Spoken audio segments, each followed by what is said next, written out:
Hello and welcome to Trot. Piss off. I thought you were going to stop doing that when we actually went live. Of course he wasn't. Hello and welcome to HighRollers. This is the Dungeons and Dragons campaign here on the Yogscast Twitch. I am your Dungeon Master, Mark Sherlock Humes. And joining me, back from Brasilia, is Kim.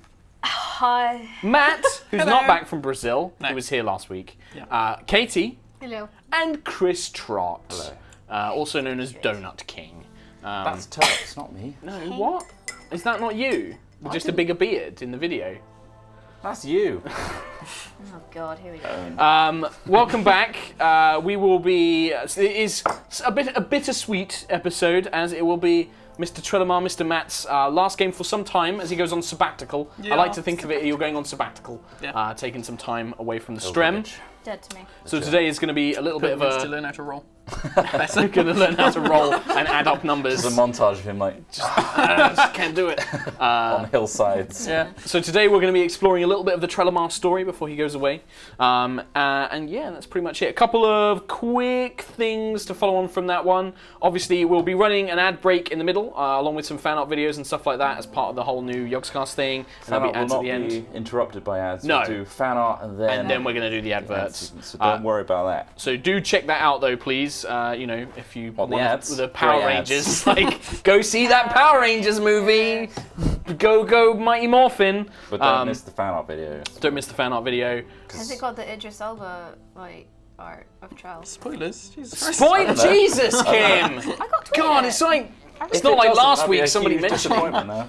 So, The other thing I was going to mention is I got the code wrong last week. If you like our gaming table, Geek and Son's awesome gaming table, you can buy one and get some free accessories and a Yogscast inlay by using the code YOGS-01. Told you. Not I told you. YOGS-10. Like I might have said last week, and Katie was like, no, I'm pretty sure it's 01. I'm like, no, it's 10. It's 10. I'm the DM. I'm the DM, I know what I'm talking about. So yeah, go to geekandson.com and you can get one of these awesome tables. You get free accessories and an inlay with the code YOGS-01. Can I use that code and not get the inlay? Because I'd rather just have a play. You get a normal inlay as well, but I think you get the I don't want Yogscast the inlay Yogs as inlay. well. I'm sure they can do that. Okay. I just want an inlay of my That's a face. They're nice guys. They're really lovely folks. We're And also going to Insomnia. that's the good. Insomnia Oh, 60! yeah. Yep. That's coming soon. From That's the coming up. 14th to the 17th of April. There is a discount code. There is also evening entertainment. So if you want to go and see the Zelda Symphony. Yeah, like Holy Mother of God. When were you going to tell me about that woman? Why was I out of the country when you told me It that? was confirmed when you Where were were you out of the at? country. That's how these things work, Kim. That's how it works. And that code So, is I60 Yogscast. It is all actually. in caps. All in letters. caps. So there you go. You can get discount on day tickets. But yeah, if there's any Zelda fans, like Kim, then there is a symphony. It's a full as well. orchestra. So check out. There you go. And there will be a few of us hanging around. So, Yeah. shall I do a recap? Especially Yes. for Kim, because she I has know what no happened. idea what happened. She I know what no happened. idea. I watched a bit of it when I was out there. That's true, you did actually. I showed everyone what I was missing. Oh, there you go. And they were like, Stay out crazy here. nerds, why?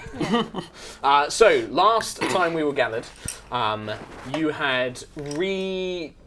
found yourselves in this monastery of Bahamut, this kind of ancient crumbling temple, where you'd been sent by the Frost Giants to try and find a cure for Alphadon and Quinchilana's this curse of Fenris.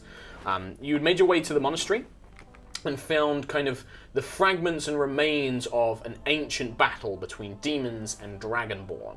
And going through the temple, you discovered these various bones, various skeletons. Fuck off, Troll. And you made your way inside. You were accosted by a skeletal dragonborn who Cam proceeded to vaporize with holy light, who then returned as a ghost to explain, hold the phone, I'm actually here to help you, blah, blah, blah, and kind of gave you an understanding of what had happened. You found this main kind of antechamber where a silver dragon, an adult silver dragon, had frozen time effectively, using the power of an altar, where two demons were about to attack it. You kind of did some preparations. You attempted to create some sort of plan to collapse a pillar on them, which actually did work in the end. With Cam and Trellamar's kind of teamwork, they managed to collapse this I thought our ice plan pillar. was pretty good. It was pretty good. It was pretty good. You kind of released this stasis field. The ice pillar landed on the demons, not causing quite as much devastation as you'd hoped, and you engaged in a brief but somewhat deadly battle. The dragon revealed herself to be a female dragon by the name of Amaryllis, who has taken a vow of non-violence. So in a sacred vow, she refused to fight, but she did heal you and provide magical support where possible. And once she'd recovered it, she graciously gave you the power of an artifact she created called the Heart of Bahamut, which has the ability to not only cure diseases and remove poisons, but also to break bonds between things like Fae, Celestials, Fiends, and their targets. You made your way back to the Winterspire. Nalistri was surprised and a little bit awkward to see you guys return. You presented the Heart of Bahamut and you cured Shalana, and however, Alphadon is still not to be found. After a little bit of awkward RP between Cam and Nalistri, perfectly normal conversation, you guys made your way back to Talis Val on the back of Lady Amaryllis, who you found out does not like flying because she gets airsick. And you made your ways back. Yeah, awkward for a large dragon. You guys made your way to Talis Val, and you have descended into the city after receiving word that Korak wished to meet you in a place called the Dusty Road Inn. Trelemar entered the inn alone in the disguise of some sort of common Luddite. Peasant. A common peasant. And upon seeing Korak, he made his way over and to discover that there was a shadowy figure accompanying him. And when he revealed his face to Korak, this figure leaned out of the darkness to reveal it was a drow woman who claimed he was a murderer. Sounds about right. Which is pretty much all bang on. And that is where we pick up today. So, before we journey on with Mr. Trelemar, the three of you are currently outside in a... can you use your dupe for Lady Amy, actually? Because technically she's still with you. She's going to be next to me. Okay. Like really close. Yeah. She kind of... So, for Kim's benefit, Lady Amy can assume this kind of humanoid form. Oh, I've seen the fan art. You've seen the fan art, perfect. I don't need to describe anything else. All I remember is boobs. She's very curvaceous in that regard, yes. She's very well endowed. She is a little bit taller than... She's quite considerably taller than Elora. She's nearly kind of Cam's height, basically, sort of like quite a tall 5'9", 5'10". And yeah, very... wears like a toga and stuff. No, he's much taller than that. He's like 6 or something. 6'2". Yeah, exactly. We're 5'9", Yeah. Yeah, so it's about trot man height basically, but storms over, absolutely dominates over poor Elora. You guys are out in this kind of alleyway in between these houses, and where the Dusty Road Inn is, it's in a kind of rundown part of Talis Val, cobblestone streets, but they've not been repaired, so there's a few potholes here and there. It's very much a back alley. You can see the backs of various buildings, a strong stench of tanning leathers. It is not a particularly pleasant area. It looks like you wouldn't... It's the kind of alleyway you wouldn't want to walk down on a dark night, let's say. Now I'd like all of you guys to just give me perception checks. So it's a d20, and then you're going to add your perception skill. 20. 10. 18. Okay. So, as you guys are kind of standing there and you've watched Trelemar go in, and as he steps through the door, you kind of lose sight of him, really. The windows of this place have got thick, heavy curtains over them. It seems to be a place for discreet meeting, shall we say. What you do notice, though, is kind of the next alleyway over, you can see a few figures Let's beat him up. just pointing their heads out of around the corner, basically. Some of them seem to be waiting beside a building. And then some of them appear to be waiting sort of in a small, overgrown-looking park just to the side. You can see that they're kind of keeping within the shadows. They're definitely not stepping out into bright light. They're all wearing these kind of big, thick hoods, large cloaks around them. And you get the impression that they are watching the tavern. Shit's going down. Shit's going south fast. And Trial hasn't come out yet. How long's it been in? He's only just really gone inside, but it's kind of, as you've got here and you've now started waiting for him, this is where you've kind of noticed these things going around you. Lady Amy isn't really paying much attention. She is so enraptured by the city. She's like looking down at the cobblestones, marveling at the buildings, listening to all the sounds. She's almost completely distracted. Lady Amaryllis. Oh, yes, hello, sorry. Oh, sorry. We're being stealthy now. Oh, my apologies. I'm so Very sorry. quiet. I'll be quiet. But whisper directly into my ear if you need anything, like to say anything. Can you not hear me from here? No, but... Sorry, can you be careful with your mic? It's hitting your jacket, I think. Just lean in. I can't hear you. Oh, I'm sorry. Is your hearing quite bad? What was that? She like leans in closer. Is your hearing quite bad? Yeah, really bad. Oh, I'm sorry. You're gonna have to like really come in close. You have so many problems. I'm so sorry. And she like taps you on the shoulder. I do. I'll show you them all later. Anyway. She like raises an eyebrow. I am suspicious. We're all suspicious of some shadowy figures, shall we say, looking at the tavern that Trell just went in. So let's keep alert. Are they criminals? Do you think? They might be bad people. So we gotta make sure Trell's safe. Yes, of course. You keep out of sight because you're quite. Well, you know I can't fight them. If anything happens. No, you just make sure we're okay. All right. Yes, I'll do my best. And stay hidden. All right. Okay. We're gonna. I don't know. What should we do? Is she very obviously dressed like this time? So she has bright white hair, kind of tanned body with like painted sort of like silver markings on her arms. She isn't wearing shoes, and she's wearing a white toga that is very loose. Can I give her my cloak of deception to wear? Yeah. At least just to. Oh, is it the cloak? It wasn't. Is this the thing you got from Enaran? Yeah. It wasn't actually just a cloak. It's a whole outfit, which helps you kind of like become less noticeable. It's not just the cloak. The cloak wouldn't have enough power on its own. You can definitely get a cloak around her so she is less, obvious. less obvious, but it won't have the magical properties. And she's like, "Oh, thank you so much," and she like puts it on. You're quite about the same height, or you're a little bit taller, so it kind of drapes down on her a little bit. She kind of tries to pull it in. She kind of puts the hood up as best she can. She's like, "Oh, this is quite exciting." Jito, you're pretty stealthy. Maybe we can get into a better position behind them, so if they do anything, we can stabby in the backy. I could cast invisibility with my Ados loot. That's true. That's pretty good. That would. Pretty good. Yeah. I can also stealth around because I've done some training in the roguey elements. So what do you guys like to do? Are you going to try and sneak up on these figures that you can see? I haven't done anything yet, though. I could at least No, they just appear to be listen. kind of like lurking in the shadows. I just want You catching the a upper few, hand. like, you can't see their faces at this point. You literally can only see just hooded figures. And they are very, you get the impression that they're watching the inn itself. Okay, I'm gonna scoot around and go Try and go behind around the back? these guys. Okay, give me a stealth check. No. Yes. Is that a 13? 16.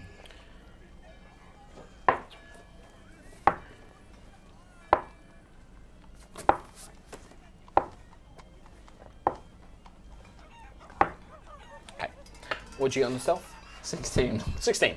So, Four people, right? Cam comes sneaking around the back, and as you kind of get to the corner, you peek round, and you kind of have to stop yourself because you suddenly realise there are a few more figures here that you had not seen. At least another 4 figures kind of lurking in the shadows. Cool. And as you stumble in, you kind of go around the corner and you kind of go, as you kind of see this like large amount of hooded figures, and at least 2 of them kind of turn their heads back, and you get the sense that as you kind of dart and press yourself up against the wall, you're not sure if they saw you or not. Trelemar, inside the tavern itself, the lighting is very dingy. Outside, it's probably late afternoon. It's beginning to get to near dusk. But the kind of tavern is lit by these worn, sick, yellowy candles all around these kind of chandeliers in the middle, and it means that this kind of corner of the room is heavily cast into shadow. With your kind of dark vision, your drowish dark vision, you can see quite clearly, but whoever the figure was, the darkness that surrounds them, you get the impression was magical because it completely obscured their features. And as she kind of like leans back, the darkness begins to kind of illuminate a bit more and dim away, and you can now see this drow elven woman, studded leather armor. You can see a whip on her hip, a holy symbol, a silver necklace of a spider wrapped around her neck, and she just kind of crosses her legs, kind of, what's that movie, Lethal Attraction? Yeah, Basic Instinct, kind of really slow, crosses her legs in front of her. Korak kind of shifts uncomfortably, and she just smiles. Her kind of dark skin, this white gleaming smile framed by her perfect white bangs, and she just goes, well, I must admit your talent for magic is somewhat a surprise. Korak kind of just shuffles. She's like, Mr. Aleath, are the others with you? I've come alone, Korak.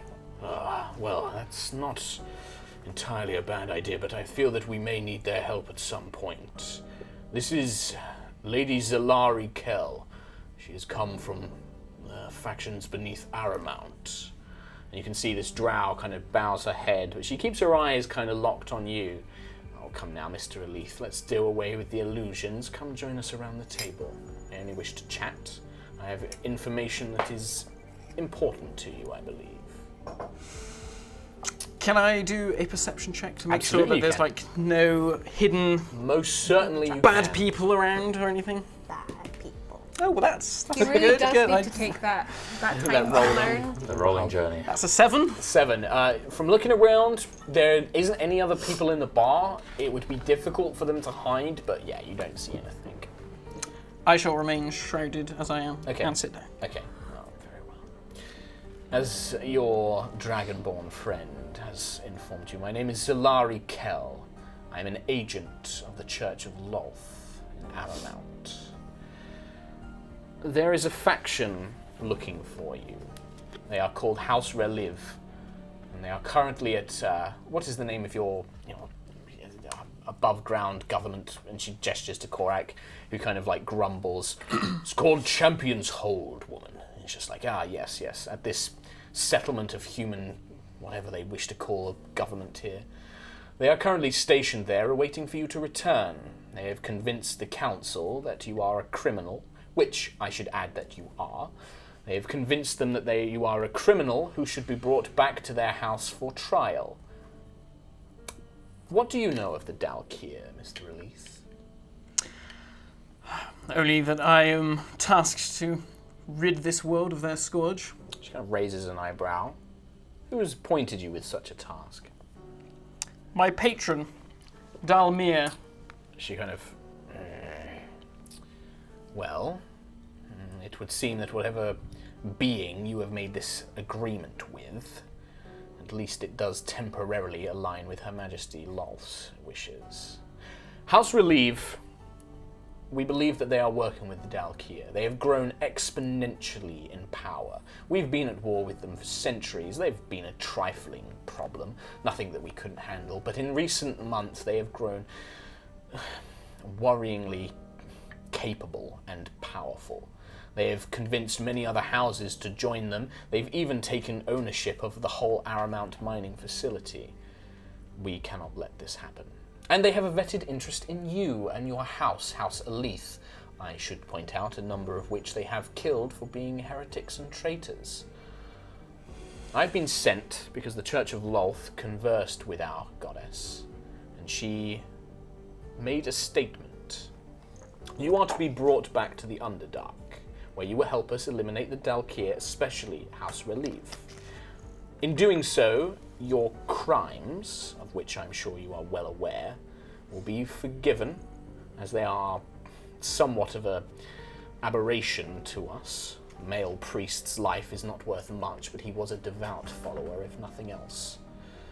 As such, the death mark, which is currently against your name, and if we did not have other priorities would have ensured me killing you, will be removed. In addition, you will be able to gain some vengeance for your house members that have been killed, and do a great service to the Drow people, ridding us of this aberrant scourge of the Dalkir. What do you think? I seem to have found myself in a situation where the enemy of your enemies is your friend. Indeed. I can't say I relish the thought of working with you, knowing that you've killed a member of the faith. However, House Relief is more of a concern than you are right now. Tell me, there is one thing which has confused or eluded me, if nothing else. Lolth, when she spoke to the priestesses, had a final message. She said, "Tell the male, a daughter does not forget her father so easily, nor does she forgive him so easily either." What does this have to do with you?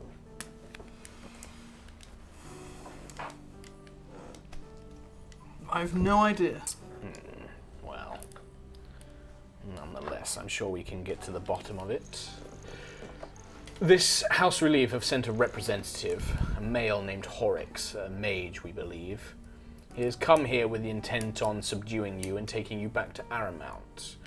They've left a number of agents at this Champion's Hold, but I believe that he is actually staying in an old botanical garden somewhere in the city.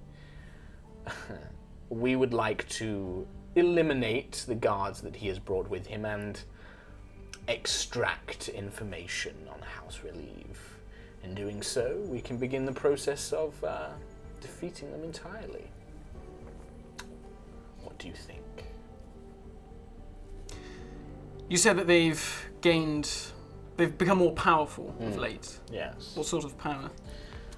Political, military. Their soldiers have become far better trained than they have been. Their scouts and spies are becoming more adept. This isn't just them being better trained, there is something supernatural about it. We're also finding that suddenly the enemies of theirs have become stalwart allies, agreeing with them on terms that seem ridiculous. We believe there may be mind control or enchantment in place. Do you suspect perhaps a third party? Some sort of allegiance? We believe that they are working with the Dalkir creatures themselves. The Dalkir haven't shown any intelligence so far. Mainly it's been monsters, creatures of warped form.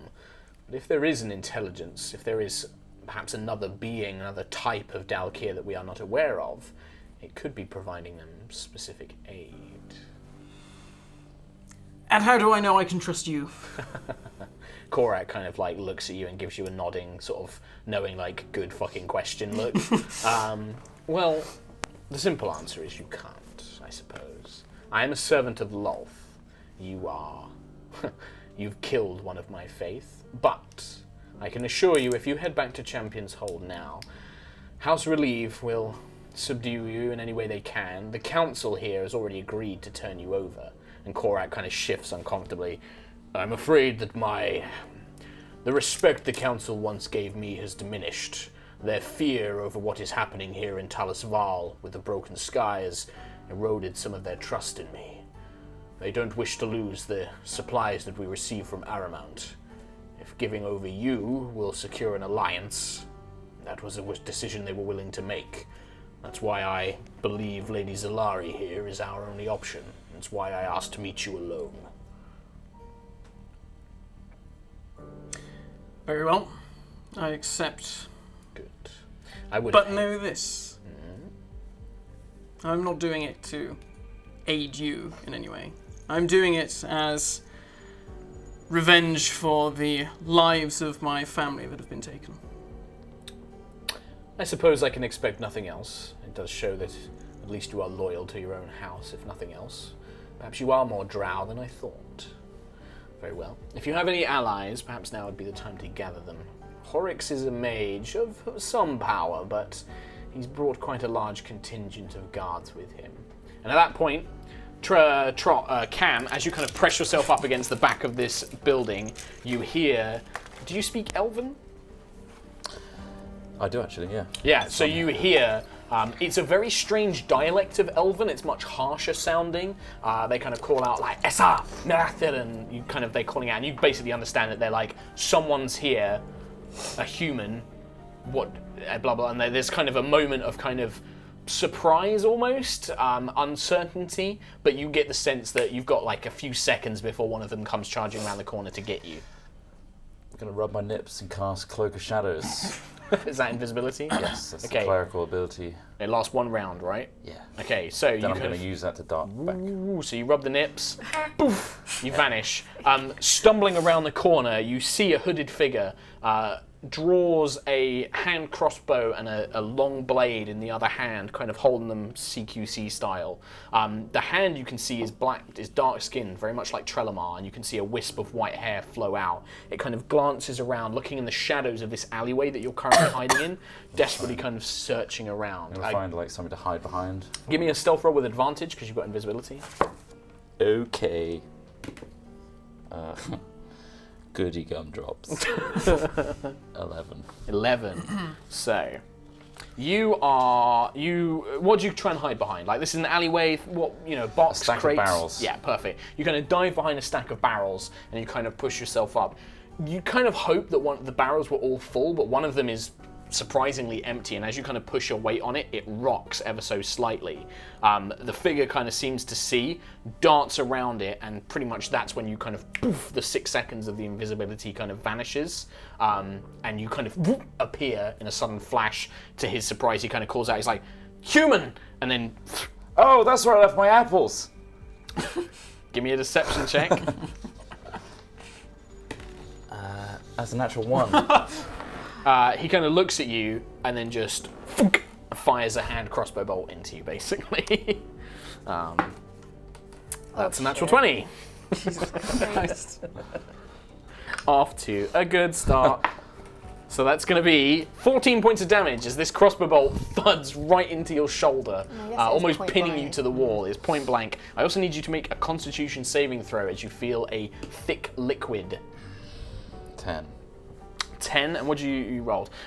You feel this bolt go in, and suddenly you feel a very familiar sickness kind of wash over crying. you, just like. You feel very sleepy, almost as if this poison was meant to send you unconscious, but you kind of manage to shrug it off, and you come to. I'd like everybody now to roll initiative. It's always me who gets us into these situations. Yeah. It's not though. that was It's a actually one. Cam in this case. That was a 1. Nice. Good. Trell, Juto, and then all the fucking NPCs. Okay. Cam, initiative. 20. Elora, 19. Trell, Uno. just one. Juto. 11. Alright, and then I've got a fuck ton of NPCs to roll. Do you not have a plus dex? He does, but to be honest, I don't think it's going to matter. Is it Nobody's gonna going be to a roll 4? that low. Better than nothing. Okay, so she gets a 13. I was hoping for a nice, gentle, like, read No, to HighRollers. no. Korak gets a whopping 5. Maybe I get to arm wrestle a Korak or Actually, something. what is your dex bonus? Because Lady Amarith just rolled a 1 as well. +3. Yeah, you're going before she does. She's just like, oh, look at these buildings! And then Heal all the our dead drow. bodies. Yeah, pretty much. Mate, I'm going invisible, just walking away. Cool. That's Welcome back, not, Juto. not a bad idea. I'm walking away. Can we take your carrot sheet? I'm just going to walk into the inn and be like, Cora! Buddy. Get to sign Okay. your action figure. So, Cam, you basically startle this guy and you feel this bolt in you. You hear a couple of cries coming from around the corner, basically. It seems like 2 figures kind of dart off. They're... I need a... Where's my pen? You want one? This blue one. No, sorry, I got one. You basically, looking around, you kind of peek around the corner and you basically see...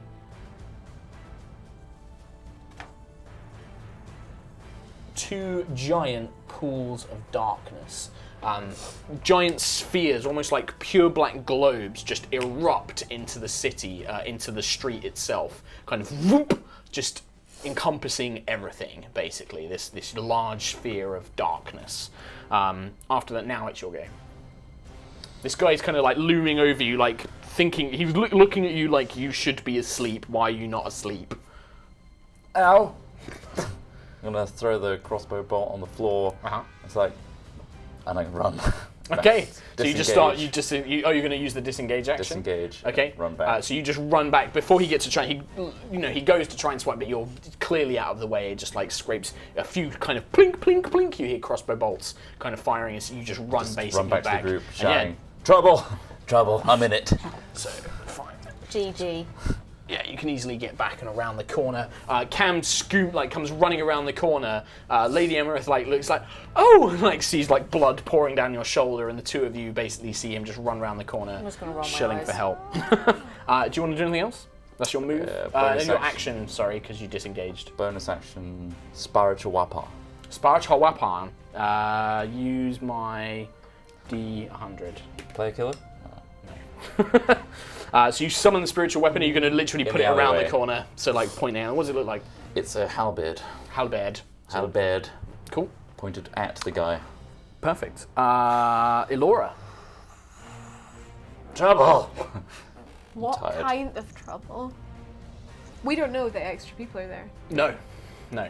Lozen shot me. That's what you get from Cam in Just- 6 seconds. Sighing and ferociously rolling my eyes. I don't really want to start anything. To be honest. How far am I from the inn? You're quite far actually, so you're going to be 5, 10, 15, 20, 25, 30, 35, 40, 45, 50 feet to the door.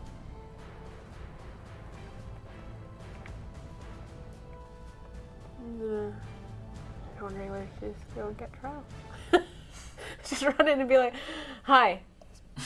Big orbs.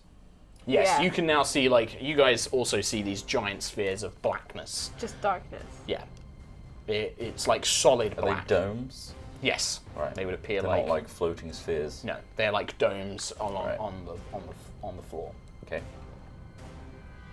It almost seems to be like they've created like almost like a 40-foot kind of cylinder of darkness from the shadowy kind of alleyway that you encountered them in and the door of the tavern. Right. I don't know what to do. I Some. don't want to start anything. Just ready in action. Are they Can I just ready- off yeah, can I because ready they're an just action? not there, or because we can't see them? You can't see them. Technically, I don't have to answer that question, but I'm being. What would you like to do, Oh, are Laura? they in there? I'm gonna ready an action for shoot them with the moonbow if they hurt anybody. Okay, so if you see them Anyone. attacking any of your friends, you're going to shoot them. Okay, perfect. You hear the scattering of feet. Feetsies. The one that was shooting at you just doesn't come after you.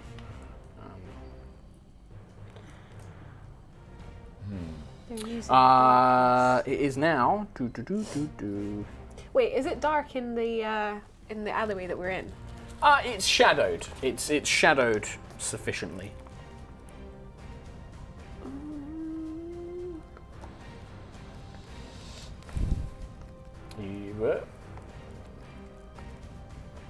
Are you asking for a reason? Yeah, because of the moonbow. Okay. But I won't do anything Okay. yet. Well, you set your action, so you couldn't anyway.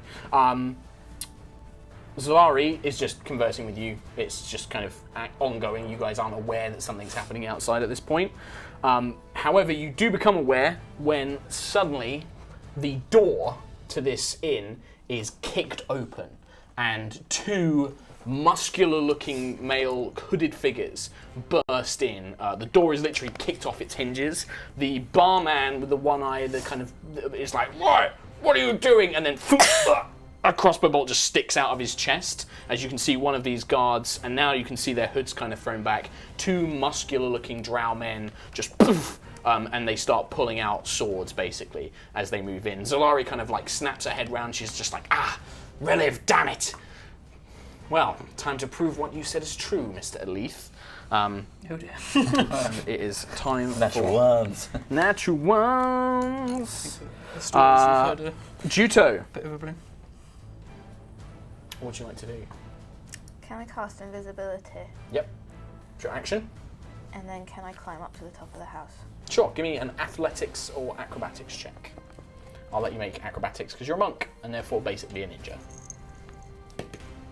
It's pretty good. 19. Yeah, so you kind of dun, cast invisibility on yourself, and then you just start free climbing, Assassin's Creed style, pulling yourself up on window ledges, and then pulling yourself up onto a slate roof. As you get up to the top, you can now see these kind of domed spheres definitely kind of create a path that lead towards the doorway. You can't see inside these domes, they're completely opaque. What you can see is the, well actually no, the doorway's covered by one of them. Yeah, that's pretty much all you can see at this point from up here is you can see these spheres. And I can't see any other people or anything. No, you can't see any more other people from up there.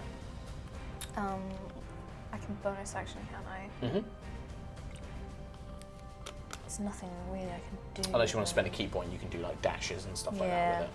I'm But just you're gonna kind of up keep on a vantage point. watching. Okay. And can I shout at them?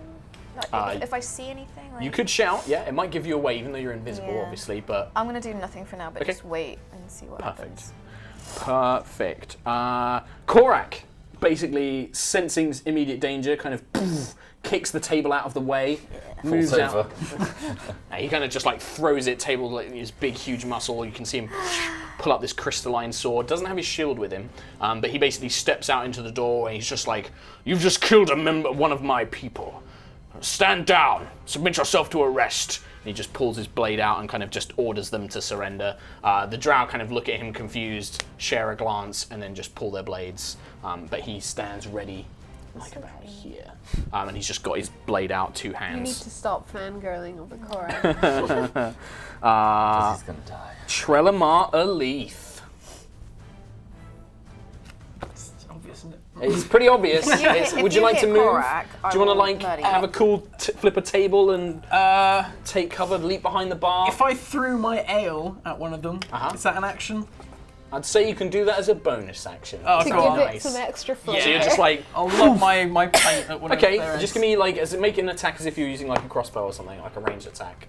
Oh, well, that's You go to throw it, but it just kind of splashes all in your face and like covers you. You just hear like by the Queen, what have I done? Like coming from Zalari. And the tanker just clatters to the ground. One of the drow males is just like, "What are you doing, you fool?" That was good ale. blast them. You're just like, Oh my god! Well, one was shite. One was a bloody 3. now are you shooting beams at each one, or are you going to fire them both at the same person? I was going to fire one at one and one at the other. There you go. So one hits, the other one dodges out of the way, kind of leaping behind the table as this purple blast of energy. One with a bonus that's going to definitely hit. Classic troll. Yep. Go out with a bang. Ooh. 12. Okay, the blast connects with one of these drow, and you can see that they're pretty well built for elves, and it just kind of like staggers back, the armor absorbing most of the blast. You'll pay for that, you miserable whelp! And he just starts stalking his way towards you. When you do that, Lady Amy just looks around, doesn't really understand what's happening, is like, "What happened to you? Have you been shot?" And starts like healing. Yeah, basically goes to heal you. Just gonna do a second level cure I wounds. thought dragons were like cool and wise. She's not. She's young and naive. She's pretty young. That's going to be 13 HP. Oh my god, no. That's pretty bad. Yeah. Drop.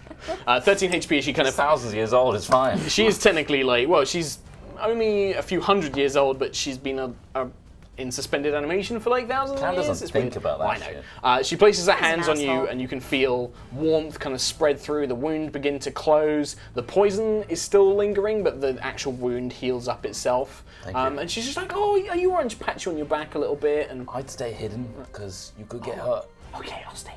She like looks around, keeping an eye out on things.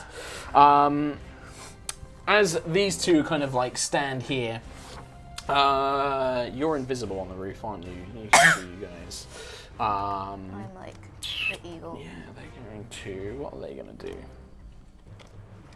They will. Do you have the fairy fire card? Yeah. Can you just remind me if it's a sounds saving fun. throw? I think it is. It's, Dexterity saving throw. Okay, so Cam, Lady Amy, Ilora, and technically Juto, even though that they've not caught you in the radius. I'm on a roof. Actually, the building's high enough. No, it Really wouldn't high count you. up. They'd aim it at them. I was thinking you might be caught in the because it's Dome. a sphere, 12. but actually the roof's going to be high enough. 14. 14. 9. What did you get? 12? 12. 14. So the two of you you feel this kind of strange glimmering field, almost like this kind of sparkling powder kind of start to surround you. This one's kind of got like a more violet kind of purple hue. Kind of goes to surround you. You manage to kind of like move out of the way and shake it off. Lady Amy, who was focused on you, just suddenly like, "Oh look, I'm glowing!" Just kind of like doesn't even seem to notice what's happening. Bad guys know where you are now. Oh, and she looks around like confused, and then you basically start to get a bunch of crossbow bolts shoot out towards you. There's going to be one against From the each of you domes? from this dome in particular. A bunch of From the crossbow bolts domes. kind of fly out. The two against you, there's one each. That's going to be a 17 to hit Cam. Yes. That's only a 8 to hit Elora. Now have advantage against Lady Amy, which they do hit. Cam, you're going to take 7 points of damage. Lady Amy takes 3. I'll mark that down there. And can you both make Constitution saving throws? Oh, Oh yeah. I You shit know myself. how I have inspiration? Yes. Can you remind me? Is that once? You get and to then just choose to done? use it, and you have advantage on that roll. 14. And is that just once? Once and done. And done. It's Yeah. not like once a day. No. Okay. What'd you get? Con saving throw. 14? I didn't I don't get know. hit. What'd you get? 14? You're fine. You kind of feel this bolt is the same kind of poison. You shrug it off. Fuck's sakes! You look over, and Lady Amy's like, "Oh, I'm glowing," and then she turns around and gets like you see this kind of scratch her arm, and she's like, "Ow, that hurt," and just falls unconscious. Jokes. Yep. Is it? And then that was their go is your go, Cam. I'm just gonna bunch her up into a corner. Yeah, you kind of just like there's like crates that you kind of like put her behind. She's sleeping, but And I'm just gonna move my spiritual weapon up here as Okay. much as I can. yep. So you can move it 20, 30 feet. So to this corner. Okay. Yep. So the halberd. I'm going to move to this corner Okay.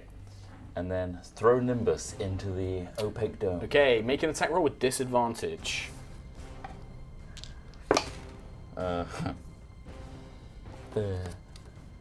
14.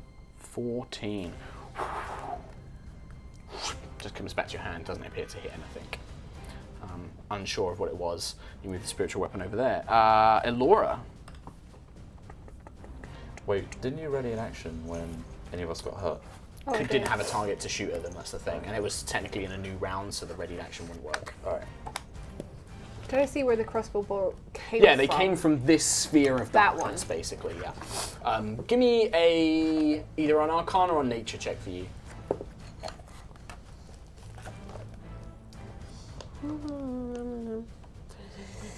19. You're pretty sure this is a spell called Darkness, which summons a supernatural darkness. Even creatures like elves can't actually see within it as well. It's kind of created specifically by certain creatures that can see in magical darkness. Would I know, having had them use fairy fire on us, if it would work in... It would certainly help. Inverse. It might outline them a little bit. It will certainly help. It's almost like trying to fight somebody in pitch black. So the fairy fire will kind of negate the disadvantage, but it wouldn't give you advantage as well. It basically becomes a straight roll again. I will It'd be normal. cast fairy fire on... Okay, so you're going to cast it on this orb here, yeah? Yes. Okay, that's a lot of saving throws for me to make. 1, 2, 2.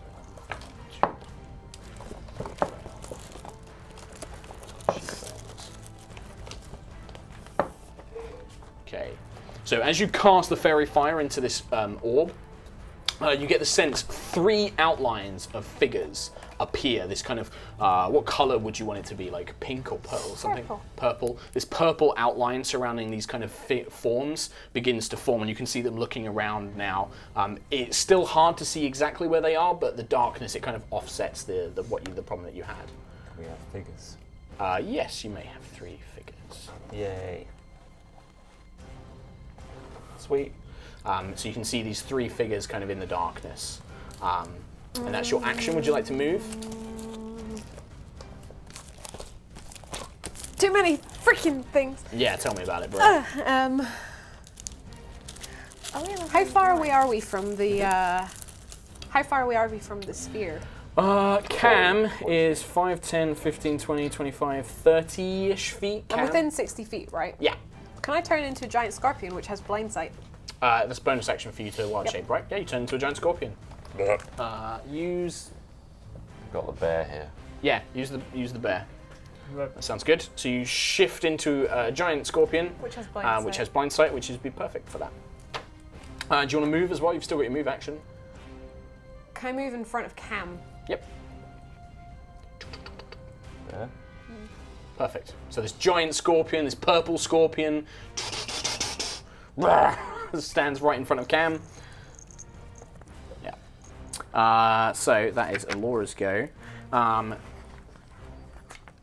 they would. So Trelemar, you hear kind of as two figures in the shadows of the corner of the room kind of appear. They kind of just seem to meld out of the darkness itself, out of like the dim shadow in the corner of the room. They kind of pull themselves. You can see that these are drow wearing kind of half masks, kind of blindfold like bandanas. They're kind of wearing loose looking robes, and you can see that they have kind of almost like metal bars around their fists and hands. And as they kind of come in, they kind of go, and one of them will rush towards you, and the other one will go for Lady Zalari. This figure who runs up to you, just like you've seen Juto do this a number of times, they kind of kick off the wall and lash out with like 4 punches, basically, all desperate to try and strike home. So that's a 23. Yeah. That's a 9. Nope. That's a 7. Nope. That's a 20. It's a 2. So 2 of these hit. So 2 punches connect. You're going to take 5 and 4. That's 9 points of damage. As these 2 punches kind of, you feel them impact into your body as these 2 weird sort of shadowy figures erupt. The other one's going to attack Lady Zalari. That's a miss. That's a natural 20. That's a hit. And that is a miss. So the natural 20 is 2 plus 5. And that's going to be 9, 14.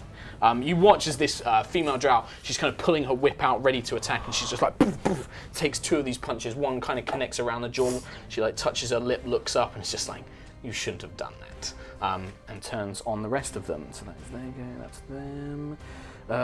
In fact, it is now her turn. She turns around and whoosh, with a crack of this whip, which seems to kind of emanate with a greenish glow, she turns around and she kind of speaks a word, and you watch as thick purple barbs grow out of the whip, and she just lashes against the one that is, she's actually going to go for the one fighting you. She kind of like lashes at the one fighting you.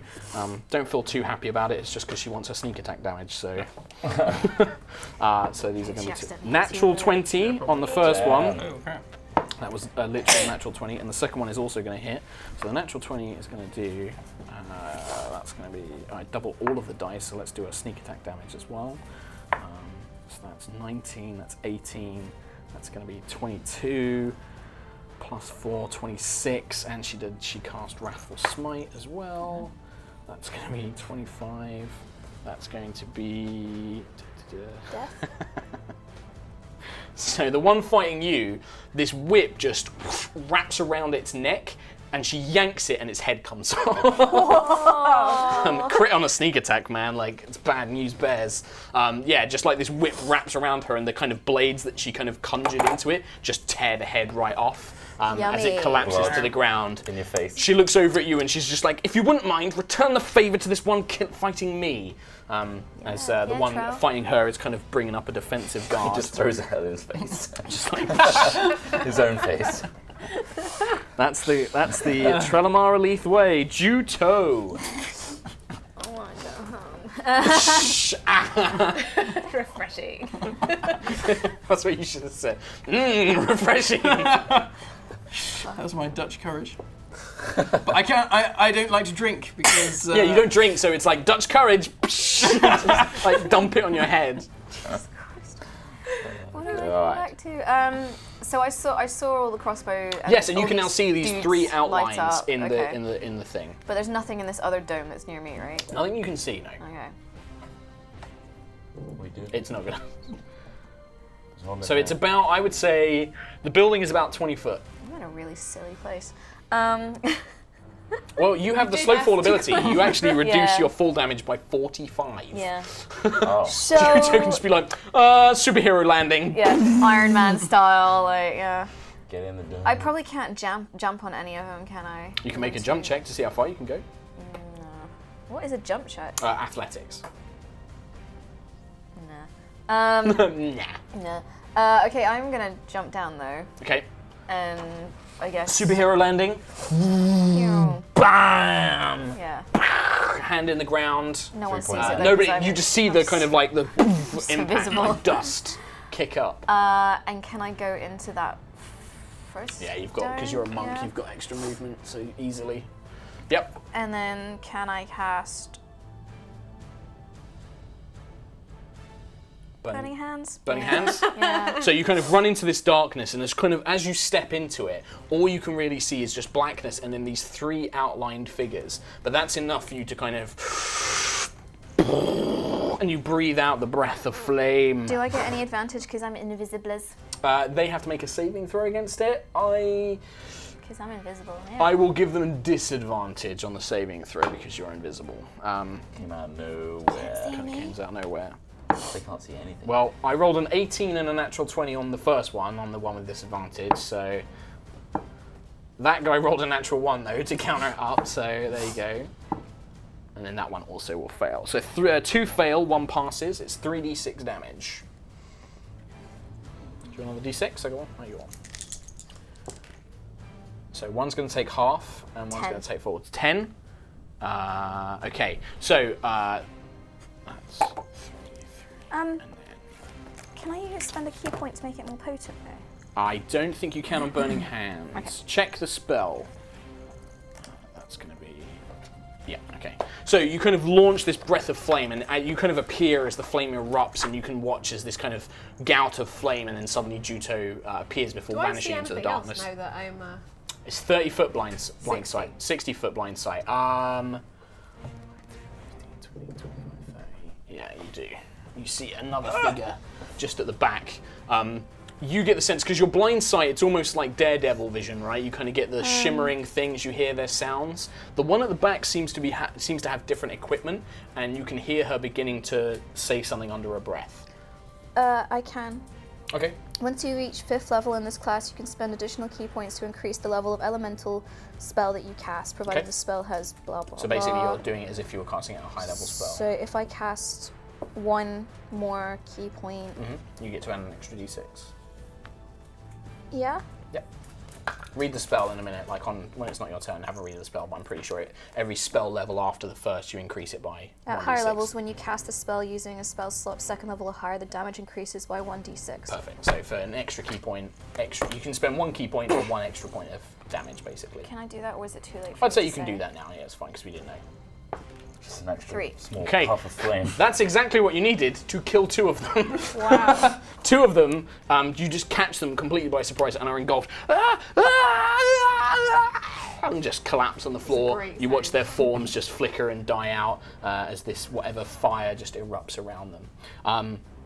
Perfect. So that was Juto's go. And is the guy all lit up because he's on fire? Yeah, you can see him like he's burning away. I mean, he kind of had this outline anyway, but you can now see him desperately trying to put out these flames. He did manage to dodge a little bit out of the way. Hey guys, I'm back. Probably gonna die now. I'm gonna need. I'm So, back. you hear, Juto, as you're kind of running up, Yep. after you kind of cast a spell, you hear a woman speaking, and you can hear her kind of muttering some sort of spell incantation under her breath. Nice knowing you all. This is going to be 21, that's going to hit you. You feel a sickness wash over you, kind of feel like this heavy illness as you take. That's going to be 15 points of poison damage. And I need you to make a Constitution saving throw, please. As this green energy ray kind of strikes you in the chest, and you just feel this equivalable sickness. Remember, you've got disadvantage on When are we attack gonna rolls get to when you're level poisoned. 10? Where's my spiritual weapon though? It's you controlling your spiritual weapon because it's a spell attack bonus you have to make. So yes, it does. Because you're kind of like. Oh, how the odd. Sorry, what did I use? Constitution saving throw, please. Big old plus nothing. I just dropped it in my That's tray. fine. You can roll it. Because then you get a 9. You are also poisoned, I'm afraid. You feel this kind of sickness wash over you. While you're poisoned, you have disadvantage on attack rolls. So 15 was the first bit. Yeah. So that's their go. It is now Korak. Korak, sensing these guys aren't going to surrender, charges in. To natural 20. Fucking Oh, Jesus yeah. Christ! Korak! This is a D10 because he's using he's using I knew I Dawnblade should have cast two-handed. protect from poison. Oh well. 16. 16 plus he does an extra D6 radiant. That's going to be 20, 25. That's going to be 26. This is the one that Trelemar hit earlier, by the way, as well. away. Korak runs in and just carves down his chest, and as the crystalline sword hits, it just spreads light everywhere. The drow howls in pain, trying to shield his eyes as this blinding light just engulfs his entire face. He isn't dead, but he has this deep cut just running across his chest, and then Korak takes his second attack. Which unfortunately he rolls a 4 on. The second attack he kind of swings, but the drow just collapses in pain, desperately trying to get out of the way of this blade. He will use... Yeah, he'll use his action surge. Korak doesn't get a fight these days, which he swings in. Yeah, this is going to kill him, basically. He's loving it. He's like, yeah. Pretty much, yeah. So with the second blow, like Korak kind of like, and then just slams him with the pommel, embedding into the drow's skull, which just concaves it inwards as he collapses to the ground. Korak, As his fourth attack, sorry, because of the extra attack, he doesn't move forward. He can't move it forward any further. He just picks up the stool next to him and throws it at the remaining drow guard. Full bar fight going on. Yeah. Just him though. I love him. It's only going to be a little bit of damage. But it kind of staggers him enough, and Korak's just like, Wah! Just throws this thing at him. As he goes down to that, it is now going to be Trelemar Aleath. Can I blast this person, or are they too close? No, they're out of 5 feet, so they're 10 feet away. So you can see them desperately kind of like looking around, just watching the head of their friend get torn off by I will give Agent them Zalari. both barrels. Nice. Oh, that's better. Sweet. So that's a 19 for one, and then the other one is... Both hits. Yeah. Both hits. 2d10 plus double charisma mod. Or plus charisma mod to each. 7, 8, 9, 10, 14, 15, 16, 17, 18. 18 points of damage. That one strikes into it, like blasts the drow in the back, and you can see it stumbled quickly and try and bring its arms up, but you clearly knocked it, staggered it quite considerably as it like turns around, not quite sure who's the bigger threat, you or this other drow woman that it seems to be fighting. Lady Amy is asleep, so we go back up to the top. This guy will charge in and try and fight Korak. He will fight recklessly, so he's going to hit once. Miss the second attack, but the third attack will hit. So he's going to do 6, 7, 8, and then 12, 14 points of damage to Korak. You watch as this kind of guy just goes in swinging recklessly at Korak. Korak's a seasoned fighter, but he's not quite expecting this kind of sudden brutality. So one blow catches him on the arm, and then a dagger cuts into his leg. Korak just kind of like brushes him off, and you can see him getting a bit more physically mad and enraged at this point. Cool. Cam Buckland. I can see these violet shimmers, right? Yep, you can see One's these. red now. One One's on violet, fire. the other one you can't can't see quite the other see. Only Elora Only can me. see the other one. But this other one is right in front of Kim, and you've just seen Juto kind of suddenly start kind of like fumbling around on the edges of this dome. Help it away. 5, 10, 15, 20, 25, 30. Yep.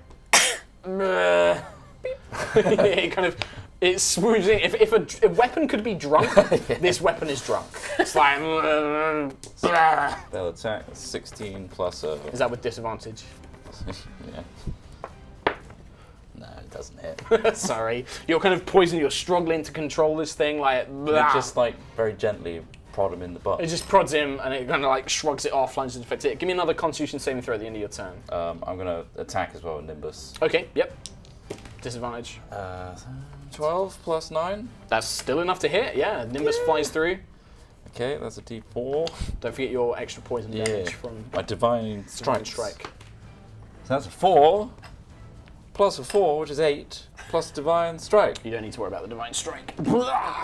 Nimbus, although you're kind of like feeling ill, you kind of hurl it, seeing that Juto's in a little bit of trouble, and just catches it in the throat. And then the dagger reforms back in your hand, collapses to the ground. Give me another con saving throw to see if you get out of the poison. 12 plus 1. It's going to be enough. 13. 13 is just enough. Yay. You kind of... you kind of... As soon as I like Nimbus, I'm like, And then you feel really good afterwards, though. It's like, when you got rid of it out of the Purging. I'll system. probably see Lady Amaryllis Just passed out sleeping. now. Yeah, just passed out, really. He's just sleeping away. I'm okay with that. So there you go. Elora.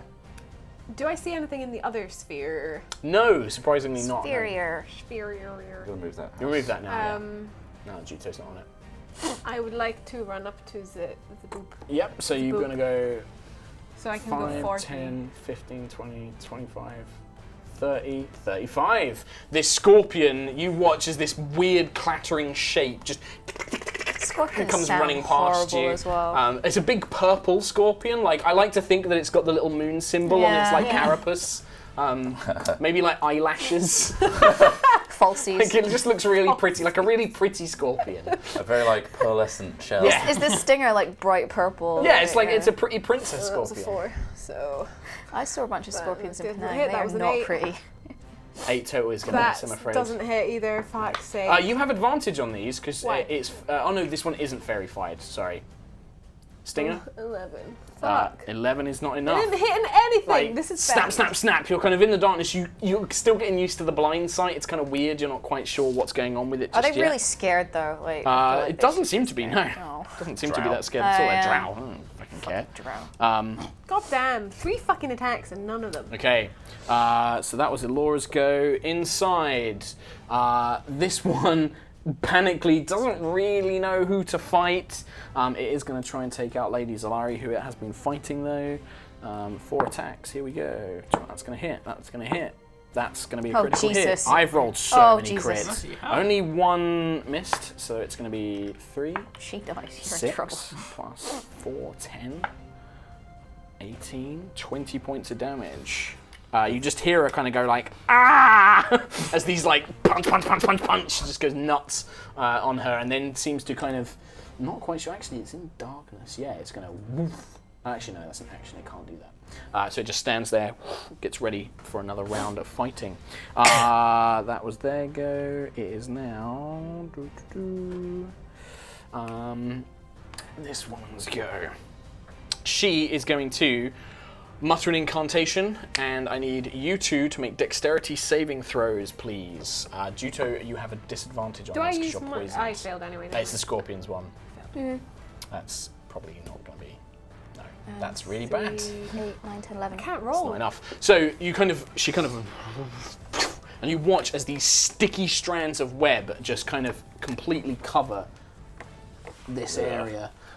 It's so thick and viscous you actually can't find yourselves moving. Can I do evasion or anything?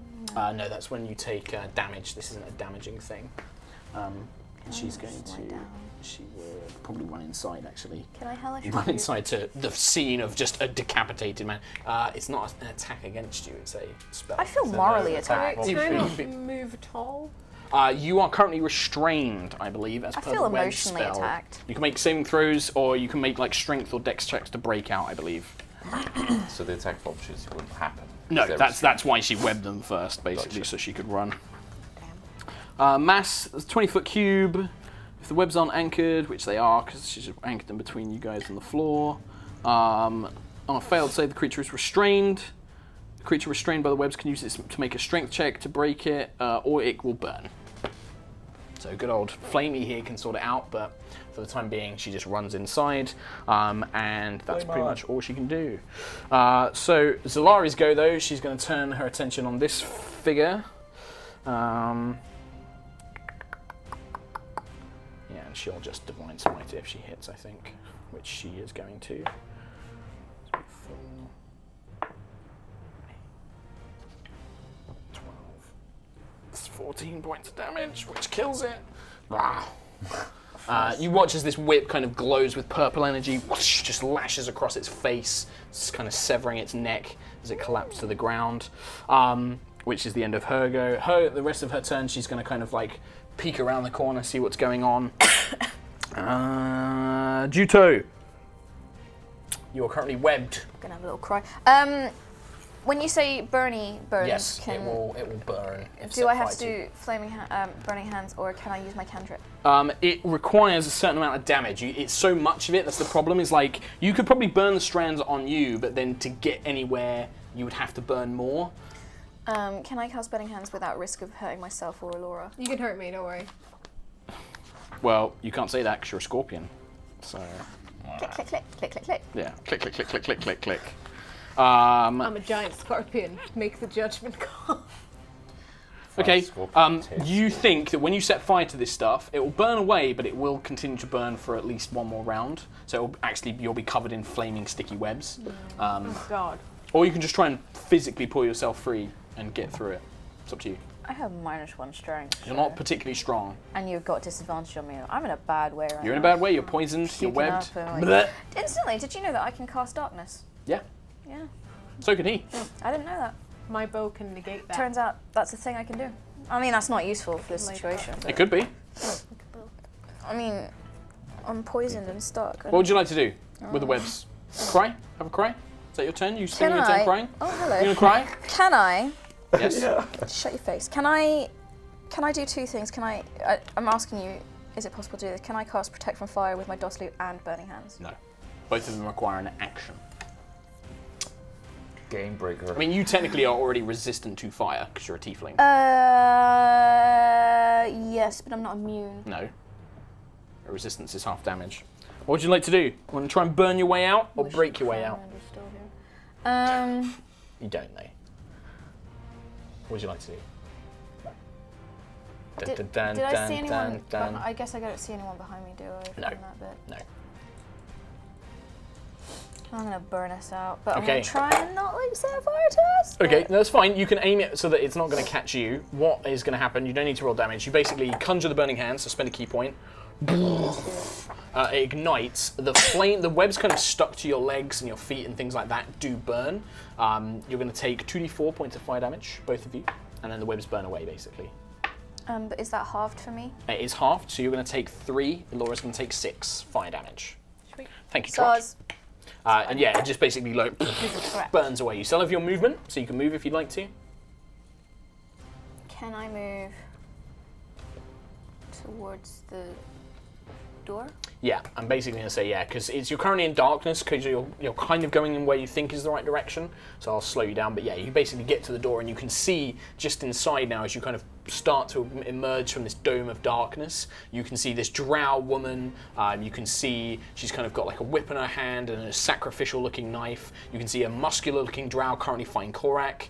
You don't have any actions left, unfortunately, because Burning Hands is an action to cast. But I need to do a Constitution saving throw for the poison. Yes, you do. That's well remembered. 7. 7. You're still poisoned. Still Feeling sicky. So let Jutos go. Darkness, no parents. Korak That is accurate. going to continue his attack. Thanks for keep on reminding Oh, he me, has Mark. advantage. What's that? Thanks for keeping reminding me that Juto has no parents. I look, you normally make that joke. Oh no, it's D10. It's not super good. It's only 4. That's only going to be 9 points of damage to this guy. Who's this attacking? So Korak is currently fighting the bodyguard, and you can see him. He doesn't quite get a good blow, but because the guy was so reckless, Korak is now getting like these really, right. easy to hit strikes in place. I might as well roll and see if I get a crit. I don't. That's going to be 8 plus 5. That's 13 more damage. You can see that this bodyguard, he's kind of like his muscles are bulging, but Korak's tearing through his defenses, just stabbing him, slashing him, and he's looking in a really bad way. Trelemar Aleath. I shall blast this person. So you can see this woman, you can see, she almost looks, she reminds you of kind of the priestesses of Loth that you've encountered as a child, but she's not wearing any kind of holy vestments anymore. She doesn't seem to have any holy symbols or anything like that. And yeah, you just... 2 beams across the natural thing, 20. and an 18. Hey. Good. Probably. Yep, so roll 1d10 and double it, and then add your charisma because that will be the crit. So that's 8 plus your charisma rod. That's 4. So 12, and now roll another one for the other beam. Jesus. Yeah, you vaporize this woman. Basically, these 2 beams combined just evaporate her top half. Like, one arm is kind of severed, the other one is kind of caught in the blast. Her head just flops to the ground, and like the lower half of her body, there's a hole going out of the inn Christ. on the other side, kind of Dragon Ball Z Classic style, Drow. like. go. Yeah, just you obliterate the side of this wall. The bodyguard who was currently fighting Korak like just looks behind him at this now pile of limbs, and just you can see there's wide eyes of fear kind of come across his face. Would you like to move? I will just Have a sit. Sit down. sit down. I'm just gonna move around. Go to the bar. Pour yourself another drink. Yeah. Splash in your face. Check out my face. Lady Amy is asleep. So it is just this guy left. This guy, you can see that he's so badly injured now. His wounds, this kind of thick red blood kind of pouring out of them. He kind of stumbles back, and you can see like his body begin to twist and warp. His muscles begin convulsing, and erupting from his body comes these large, long tendrils, these kind of tentacles of dark purplish skin. His eyes actually burst and tentacles kind of ripple out from his eyes, like kind of flapping all over the place. His body then begins to swell, just like growing like in size as his neck and his bodies begin to pulse. I need Juto drow thing? and Korak to make dexterity saving throws. You have What the disadvantage. 13, 18, So 13 plus your 8. bonus, yeah. So you and Korak both kind of dive out of the way as this guy explodes in front of you, sending bone fragments, blood, ichor, guts, just all over the tavern, basically. Is he out now? He is now dead. Oh. I thought it was turning. Yeah, I me thought he was too. turning into It looked something. like he was turning into something, but then it became too much and he exploded. Right. And just covers the entire thing. It's my kind of fetish. Somebody got a time for me. It is 21 past. 21 past. Is now a good time for a brackage? It's up to you, Probably. DM. I think now is a good time for a breakage. We're going to There's cut to a break, so we're fan going to do fan art, and then there'll be ads afterwards. And I think, is it a special? It's a trail special. Trail special of fan art! For all the times, every single fan art that we've ever had, combined all the best trail ones. Oh, there we go. in our That's opinion. nice. Sorry if yours is not included. We love them all. Wow. There was too many. Yeah, there's too many. Enjoy. Enjoy. Bye. Bye.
Hello, and welcome back to HighRollers. After a very epic fight. Sorry, Steve. What was you My doing? necklace got caught on my mic, and Steve just gave me this look of pure, like, I'm gonna murder you. Yeah, well, audience will also be sending that through. There's only one murderer here, and that's Trelemar. True. Yeah. Aleath. Of mysterious origins. I thought that'd be a So, great name. you guys had just had a big epic fight encountering some drow, seemingly, in the city streets of Talasval after a clandestine meeting between Korak, a female drow called Zilari Kel of House Kel, who had come to seek Trelemar, informed him that another drow house called House Reliv were after him to take him back as a prisoner, of unknown sort of reasoning why they wanted him. The meeting went quite well, but then after Cam tried to sneak up on some figures he'd spotted, they were spooked and they rushed in to try and capture Trelemar, prompting a battle. You guys have just finished. The Drow Berserker has just exploded, basically, all over this inn, with the proprietor of which is dead, kind of crossbow bolt to the chest, has bled out behind the bar. And you guys are currently stood in there.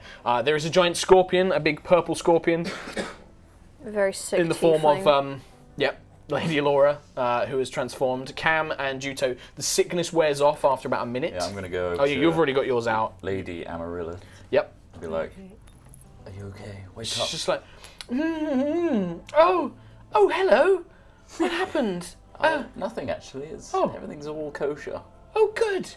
Did I fall asleep? You did. You're very tired from that flight. Oh, that doesn't seem right. Hang Yeah, on. let me help you up.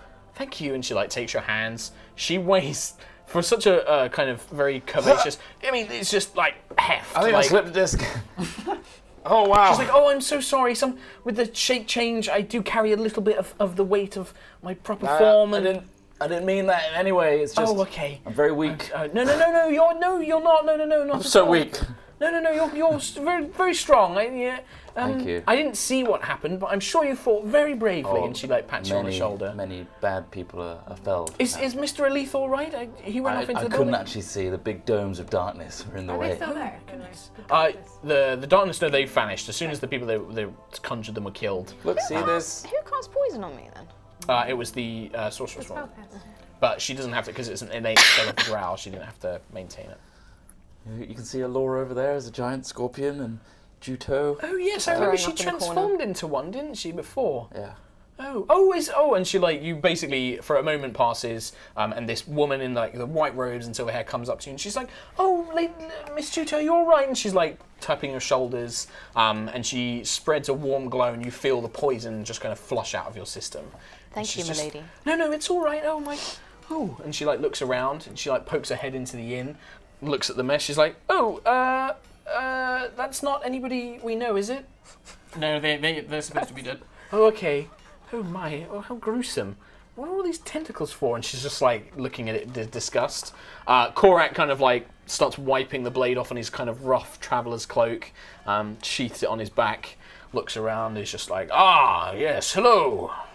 Mr. Aleath said he'd come alone, but I suspected you wouldn't be too far away. Miss Juto? Korak? Lady Laura, I think. I'll Looks at the change scorpion. And just transforms back. Good, yes, it is you. I'll bow to him. Welcome. I'm not familiar with this lady friend of yours. We are to be betrothed at some point. This is Lady Amaryllis. Did you say that out loud? Yeah. She's like, what? No, I don't think that's... It's a custom for the Bucklands.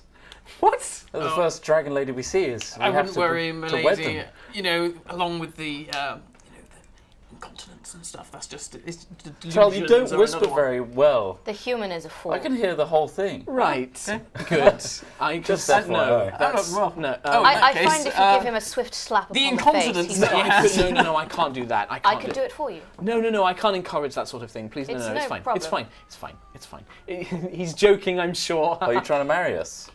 No, I was trying to slap you in the face. Korak Oh. just looks at you quite sternly. Champion. Yes, well, Lady Amaryllis, a pleasure. And he kind of bows. I'm Korak. I suppose I am champion of this city, although it does seem that my leadership is not as strong as it once was. Mr. Aleath, are you all right? What the hell happened? Just. What do you mean you know? There's enemies. tentacles on the floor. It's just, it's the Who's the that? The You hear spurned it. husbands of ex-lovers have all teamed up to try and kill me. Oh. That old chestnut. Classic. You hear a laugh, this kind of very cold, calculating laugh. Yes, quite, Trelamar. So is this who you've been spending your time with? A human male? Some sort of surface elf and demon child? Quite the company you've been keeping. I can see it's had its effects on you as well. You've been quite weathered. Yeah, well, that's a story for another time. Oh, I'm certain it is. I can't wait to hear it. I probably won't learn any of your names, but you may call me Agent Zalari or Agent I'll Kell probably if you forget that prefer. too. Well, you are quite a simple folk. Well, I you're quite suppose. forgettable. Yes, quite. I do sometimes. It would be quite good to take a human male slave back. Are you fond of this one, Mr. Trelamar? Oh, well, you know what he's like. He can be a bit... Oh, please. a few years in one of my bedchambers, and I'm sure we can get that right out of him. Bedchambers. Yes. Oh, have you not heard from Mr. Aleath, the company of female drows, human? No. Oh, well. I cover Lady Amaryllis' ears. Go on. She's just looks at you, takes her hands off. She's much stronger than you. She's just it's I'll go see to the others for the time being. And Lady Amaryllis comes over to the two of you and is like, please don't let me spend any more time with Cam. The drow woman just kind of, I sympathise. the drow woman kind of sultry walks up to you, Cam, is like, oh, yes. I'm trying to look dignified, but I'm probably crumbling on the inside. She's just like, yes. Sometimes we take male slaves from the surface and bring them back to the Underdark. Sounds They'll kinky. spend months in our chambers. Months? Yes. By the time we're finished, they're normally gibbering wrecks incapable of remembering their own name. I don't need a Perfect name, really. servants. Oh, I like this one. He's quite subservient. How much does it pay? Pay? Yeah. Do I get fed grapes and stuff? No, you'll be feeding others grapes. I can work with this. Well, we I should talk later. Very well. Surprised to find surface dwellers this keen for a life of servitude, but very well. Mr. Aleath, if these are your companions, please do inform them of our business. I would like to try and deal with this matter quickly. Horrocks is a cagey sort. If he learns that his patrol, these agents that he's sent to kill you or capture you, have failed, he'll no doubt shore up his defences, and we need to get that information from him. Well, basically, a band of drow have aligned themselves with the Dalkir, those horrible monster things that I got into all sorts of trouble with to get all my nice powers. They have basically come to the city council and said that Trelamar Aleath is a murderer. And Which we I want should his point head. out he is. He killed a priest of my faith. Could you not interrupt Trell? Thank you. Carry on, Trell.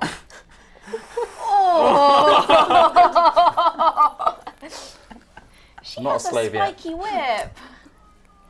You hear a crack of a whip, and I haven't started my job yet. you feel a hand just on your shoulder and a thick nail just begin to dig in, quite painful.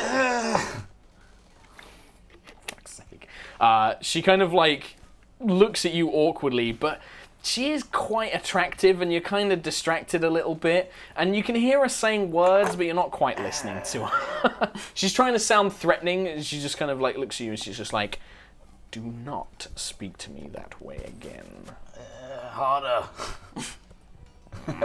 Just turns away. Anyway, Trell, you were saying? Anyway, so they've come to the city council. They want my head, and the city council have decided that, yeah, we'll give him up. Great. So, Good job, council.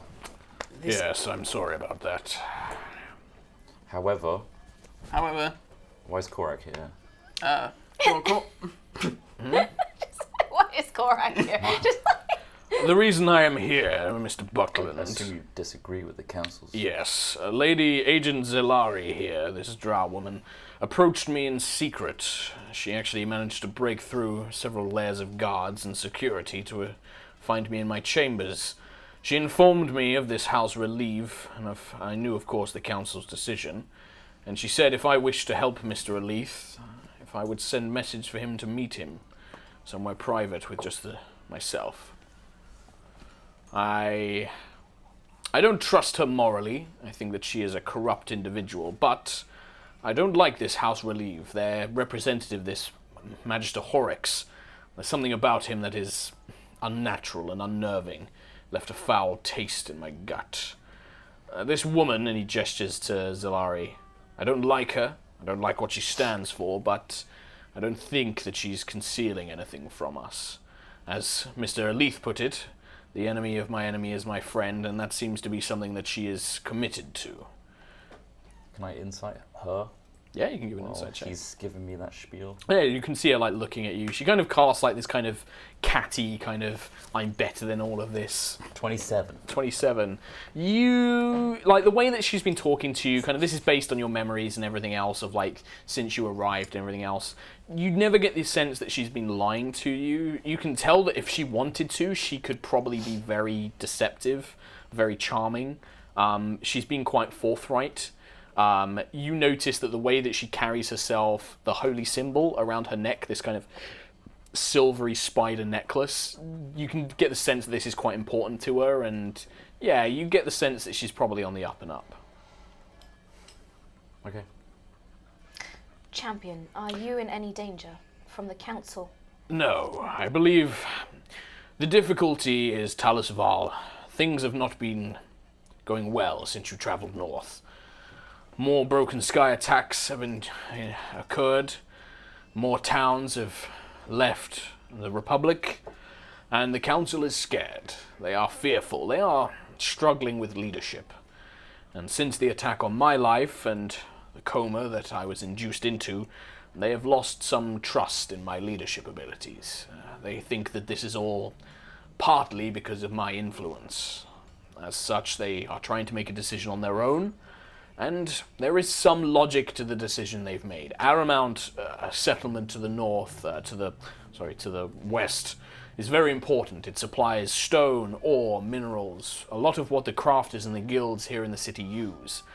If we were to lose their favour, which this council have suggested would be the case, if Trelemar was not given to them, that would be quite devastating for the city. It is, in a sense, the needs of the many outweighing the needs of the one. Your thoughts, Trail? Have you agreed to this? I have. Oh. I believe that if this Horrocks cannot be trusted, as what has been claimed, if he is indeed working with monsters or creatures of some sort, I do not want Aramount's help. I would rather Mr. Trelemar assist Lady Kell here, and perhaps assist putting their house back in control of Aramount, where they would then continue to maintain a good relationship with us. Sounds healthy. It's better than the alternative, which is to give up a not innocent man, but a man I believe has proven to do good and to help this city and has certainly saved my life. And I believe that whilst I do not approve of Lady Kell's morals, one drow house does not seem too different from the other, from what I have gathered. Can we have a little chat away from Lady Kell for a moment? Why, whatever you wish to say, I'm sure you can say in front of me, No, human. I'm just gonna say bad stuff about you, if I'm honest. That's fine. It's not the first time I've heard bad things about me. Ah, please. I am expecting none of you to trust me, to you all to believe that I am some assassin sent here to kill your friend, I suppose. It's not that trivial. Well, Alright. Why don't we kill both houses and then you can lead Aramount?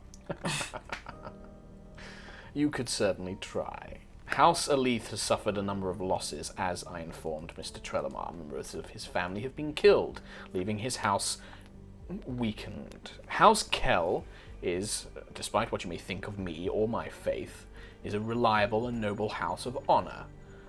If you were to work with anyone, our house would be your best bet. House Aleath is not strong enough. We will work with House Aleath, and in fact my very being here has shown that we are willing to assist them.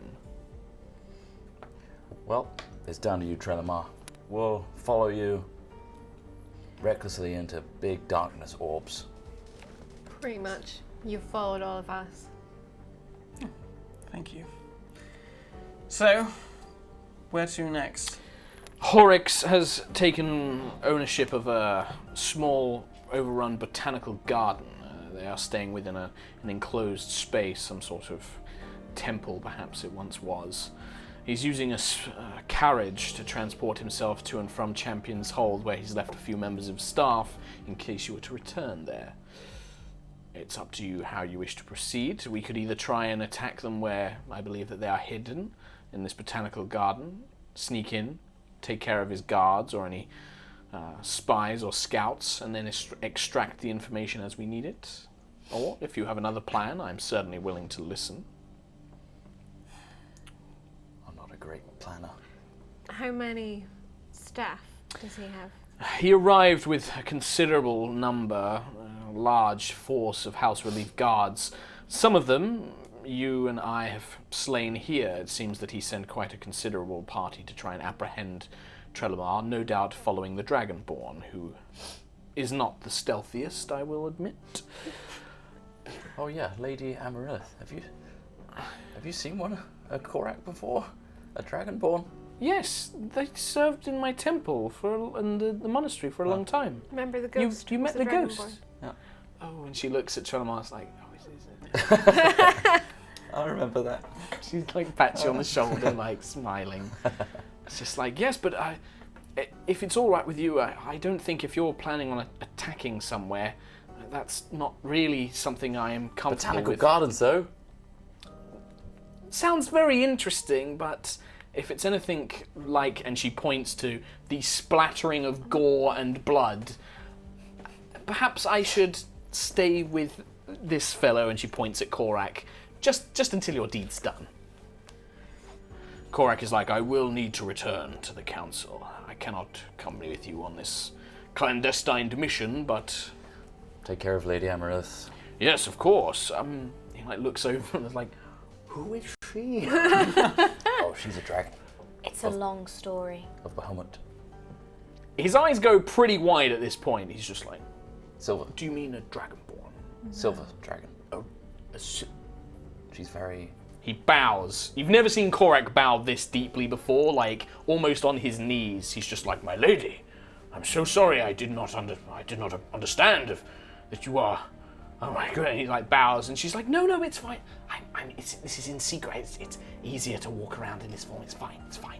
We can catch up. I want to know more about Brasaris. Can you tell me about that? And you can see Korak kind of gets a bit stiff. He looks over at Juto. Yes, I will inform you of some matters that you should be aware. She's been out of it for hundreds of years, so there's a lot of catching up to do. Right. She could perhaps update you of Shalana and Alora's parents. Yes, please. Well, that sounds very good. I will leave you to your mission. Come, Lady Amaryllis, I will escort you. And the two of them begin to make their way out. Has he spotted my Korak action figure? No. Okay. Do you keep that like on display? He didn't see that, no. You can show it to him later. There's a moment where you kind of let those guys leave. This drow woman, Agent Solari, is just like, well, what would you like to do? Have a long rest. Stealth, I think, is probably our best option. Rest. You had a rest before we arrived at Telsval. Yeah, but I've just blasted through 5 key points and... How long are they staying at the Botanical Gardens for? Are they kept up there until Trelemar appears? Or? In theory, yes, but I worry that if we dally too long, he will only increase his defensive. As a mage, he can place traps, wards, that sort of thing. Yeah. Right now, if he learns that we've dealt with this, he will begin to make amends. He will likely stop taking his carriage and reside purely at Champion's Hold, where he has the security of your own forces. Yeah, I think he does. We yeah. roll with the momentum. That we are still. We've just taken care of his staff. How injured were you? I am down to 30. Before she goes, Lady Amarith will actually cast Mass Cure. Without even looking, just... She doesn't need to cast it on me. She's not going to be using the rest of her spells for the rest of today. It's going to be 13. Everybody gets 17 HP back. Yay. Oh, dang. Also, this counts as a short rest, so you can get key points and you can spend hit dice if you need to, because you're not doing anything for at least an hour. Gore, got 2 beast shape. Boo! So, you want to try and stealth your way to this Botanical Gardens, yes? Yeah. She looks out the window and you can now see that nightfall is beginning to come down on Talisval. She's just like, perfect. This accursed son of yours will not cause me any problems. I'm surprised that you've learned to deal with it so quickly. There's an absurd fiery orb in the sky. Ridiculous. He has many talents. Grumpy. Yes. So, let's be on our way. And with that, you guys make your way through with Lady Agent Zalari leading the way. You guys make your way through and you find that this botanical garden is in the Stacks, a district in Talisval of kind of more for commoners and low-paid workers. The botanical garden itself, it probably would have once been quite beautiful. It's in a walled-off, kind of secure little area in the middle of the district, but it's kind of crumbling. It's fallen into disrepair. It's overgrown in places, and it kind of has an unnatural air about it. Definitely, the locals kind of avoid this place as much as possible. As you guys approach, you can see, you kind of take refuge, like hiding between alleyways, looking at this kind of walled, kind of center building, large oval-shaped building in the very middle of the gardens themselves. And you can see that there are shapes moving amongst the garden itself, robed figures, white hair, dark Outside skin. or inside the dome? This is outside of the dome, but inside the walled areas. Imagine you've kind of got like a walled area filled with gardens and plants. Around this. And yeah, basically around that. I wasn't going to draw it, but you can definitely see that there are scouts patrolling. Okay. She kind of whispers, she's like, these are likely just lookouts. They won't be particularly competent warriors, but they will raise an alarm. They have magic to be able to do so. Either we can try and sneak past them, eliminate some of them quietly, and then make our way through. It's up to you. Mr. Trelemar. You seem to be quite adept with magic disguises and such forth. Perhaps you could try something like that, or a more direct approach is definitely my preferred method. We can take some of them out. Yeah. I think stealthing our way in and taking out some of the patrols. You're great at stealth. I can potentially give us some help with stealthiness. With spells. I can If you sneak want to. and attack all in one. And it hurts them way more. Good. I know just where to stab them in the spine nowadays. Good to know. I will just make sure that Horrocks is inside, and you can see this drow woman kind of places her hands, mutters a prayer, kind of closes her eyes. Yes, I secreted a small object on his person when he was visiting Champion's Hold. I've just made sure that it is still located within the building. It's disgusting. Secreting objects on people. I don't want this one. I've changed my mind. I understand. Give me a microphone. Thank you, necklace. Ding. I understand. Sort your life out. I need to, yeah. So, what do you guys like to do? Do we wanna stealth stealth? in? Yeah. Or do we disguise it? A bit of both. You said they were pretty weak. We could probably take them out. They won't be the most sturdiest of Maybe we warriors. take out So the you- outside and then figure out something else for the inside. You guys have seen about 2 of these scouts kind of patrolling, but that's all you've seen so far. I can Right. take one. I can sneak off and take one. That's me using like your passive perception, like you and then you let the group know, like, yeah, there's 2 of these scouts moving around. around. They are hidden, but you're perceptive enough to spot them. Okay, I can cast Pass Without a Trace on us. I'll Okay, do that. so in that case, everybody makes stealth checks. Plus 10. Steve, can you move my mic a sec? Plus an additional 10. So it's going to be... Okay. 30. 32. 28. 28, 32. Once Kim sorted out her mic. And my life. So stealth check, but you get an extra plus 10 because of Pass Without a Trace. 8, 18, 19, 20, 21, 22. Okay, so Lady Zalari is actually the loudest with 20. Good to go, Steve. Okay. So, you guys begin making your way, and the garden, as you're making your way through, the moon isn't quite cresting. It's sundown, but you've still got that reddish orange hue in the sky as the sun begins to dip past the horizon, but it's not quite nighttime yet. And as you're making your way through these gardens, you quietly hop over the wall, kind of assisting each other, kind of throwing each other over. This place has grown, it's been unattended for maybe 10 years. There are dead plants here and there, but also just overgrowth from place to place.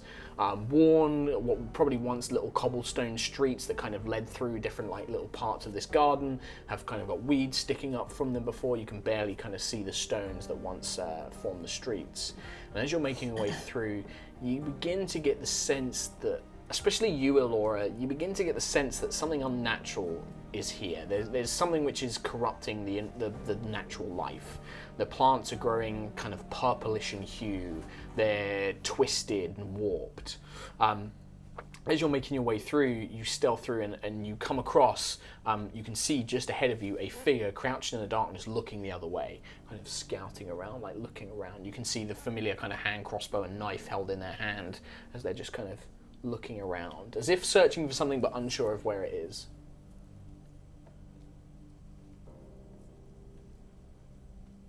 I'm gonna sneak up and stab. Okay, so you sneak up. Give me one more stealth check with the plus 10 bonus from Pass Without a Trace. 15, 18. Okay, the drow doesn't seem to notice you as you kind of sneak through. You gently push aside some of the plants that were kind of potentially could have given you away. You slip past, you pull out Nimbus. Give me an attack roll with advantage. 14 plus 9. 14 plus 9 is going to be a hit. So roll damage with sneak attack. So it's a d4 plus 4, that's 5, plus a d6, which is a 3, 7, and then a divine strike. 5 plus 3 is 7, yeah. 7, and then a 7, 14. It's actually 15 because you should have added it because it was 5 plus 3 is 8, not 7. Yeah, math in it. You kind of sneak up and you kind of and the knife goes in. You feel the poison from your divine strike fill its throat, and it just collapses to the ground. He stays like. I come back. It's done. Okay. Crying a little bit. You guys crying a little bit. You manage to sneak your way through, and you come across. You make your way towards this central building, encountering no more scouts. The city normally has this humdrum. You can normally hear kind of cries and shouts, people going about their lives in a busy sounding street, carriages rumbling past. Sound here is deathly quiet. It reminds you more like a graveyard or something like that. It's eerily quiet. There's not a lot of sound. It's kind of being deadened by these thick stone masonry walls that surround the garden itself. I mean, as you reach, you can see this old botanical garden. It's kind of a large, roundish kind of building with kind of squared off sides that rises up with a domed ceiling. And it has this large kind of entryway, almost like a mausoleum, with a pair of big, thick, they probably were once copper, but they've kind of got that greenish tinge of age and time have worn over them. And you can see that it's kind of all different plants kind of engraved into the copper itself, leading up to it. I'd like everybody to do a perception check at this point, please.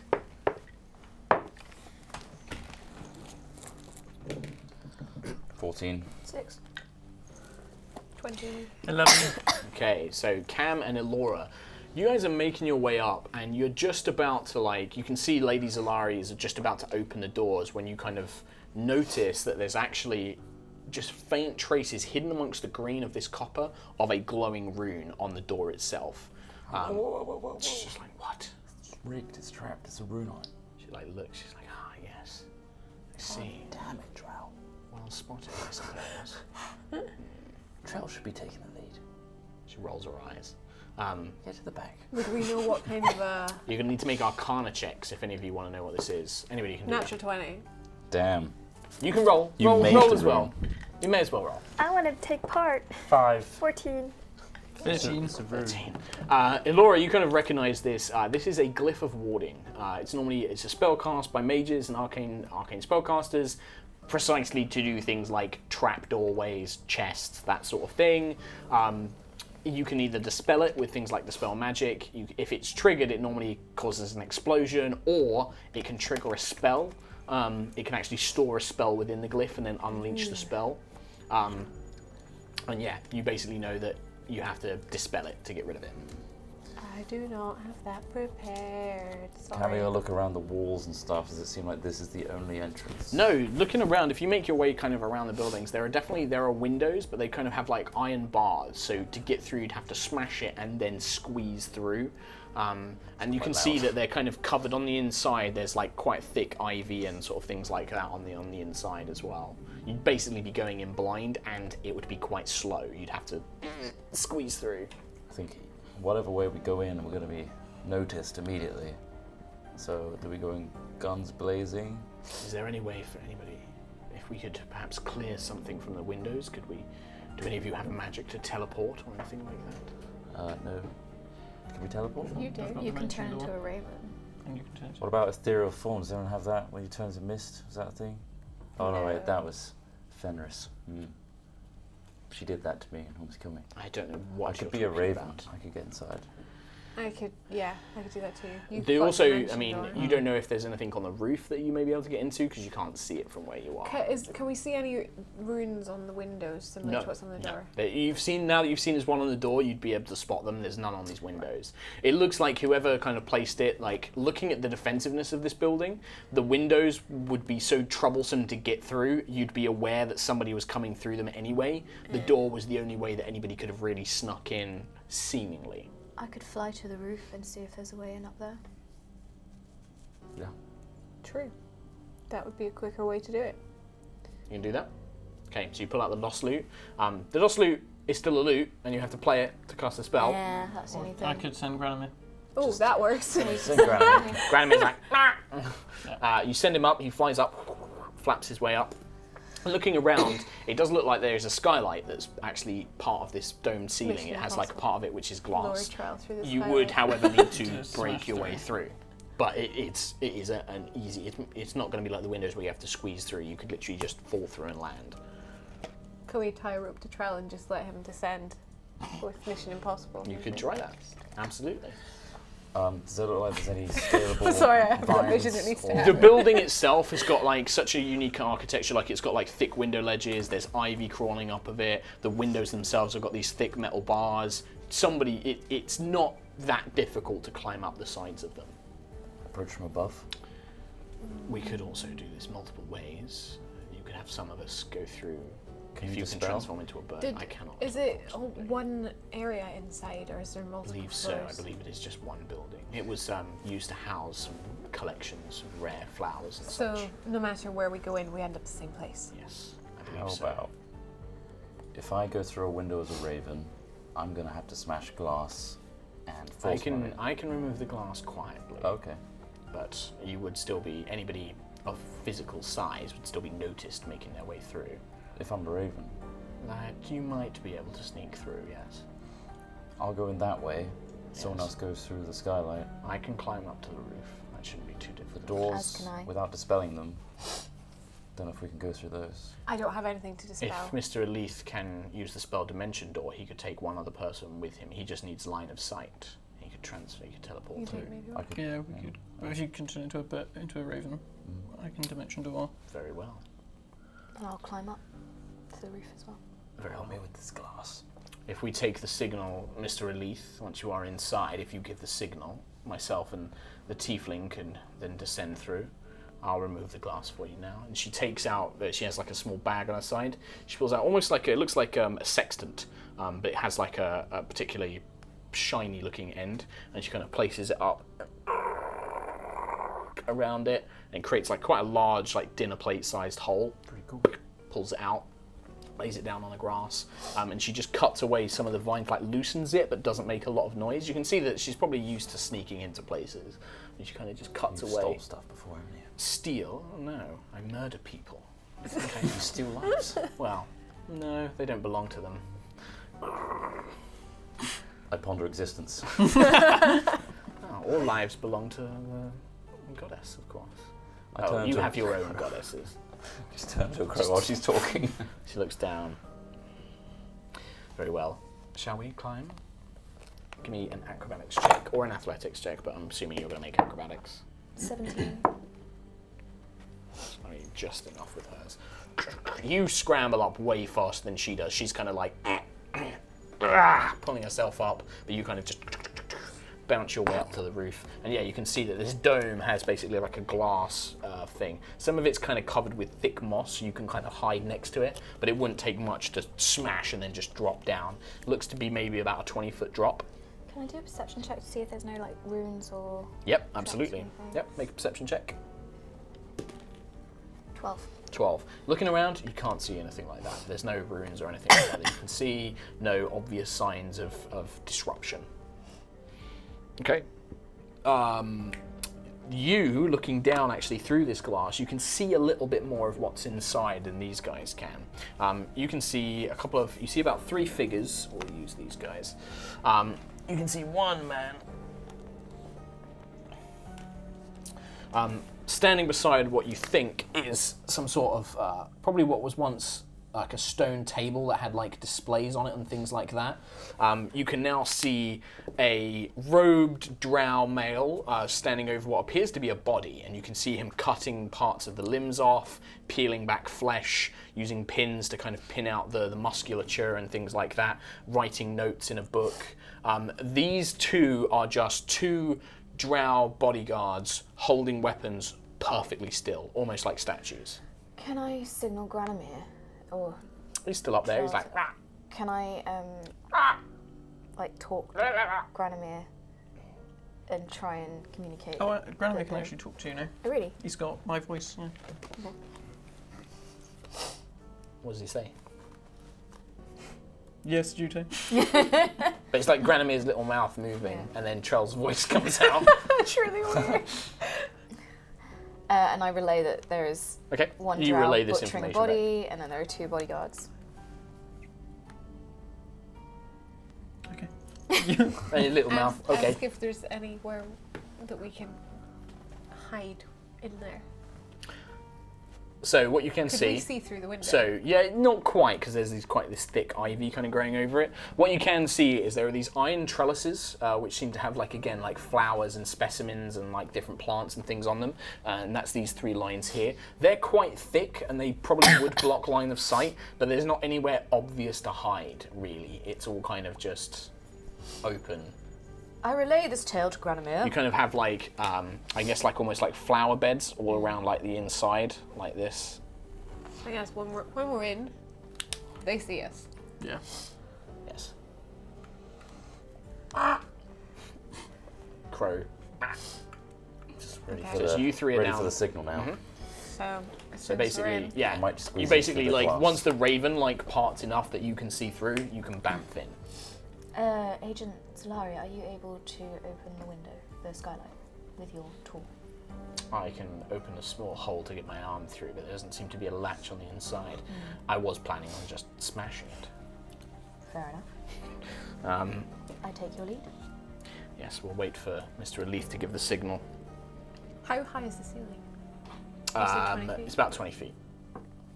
The dome kind of adds to it, but it's generally about 20 feet. So we can get spotted as soon as we bamf in. Pretty much. Pretty much. Because- You might be able to, because I'll say you guys are like here, you might be able to like pop behind this trellis here, but you know that the spell does physically make like a kind of Where noise is and the things like that. skylight in Kind of right above Dubro? Yeah, it's like right in the middle. Okay. Shall So we have to be ready.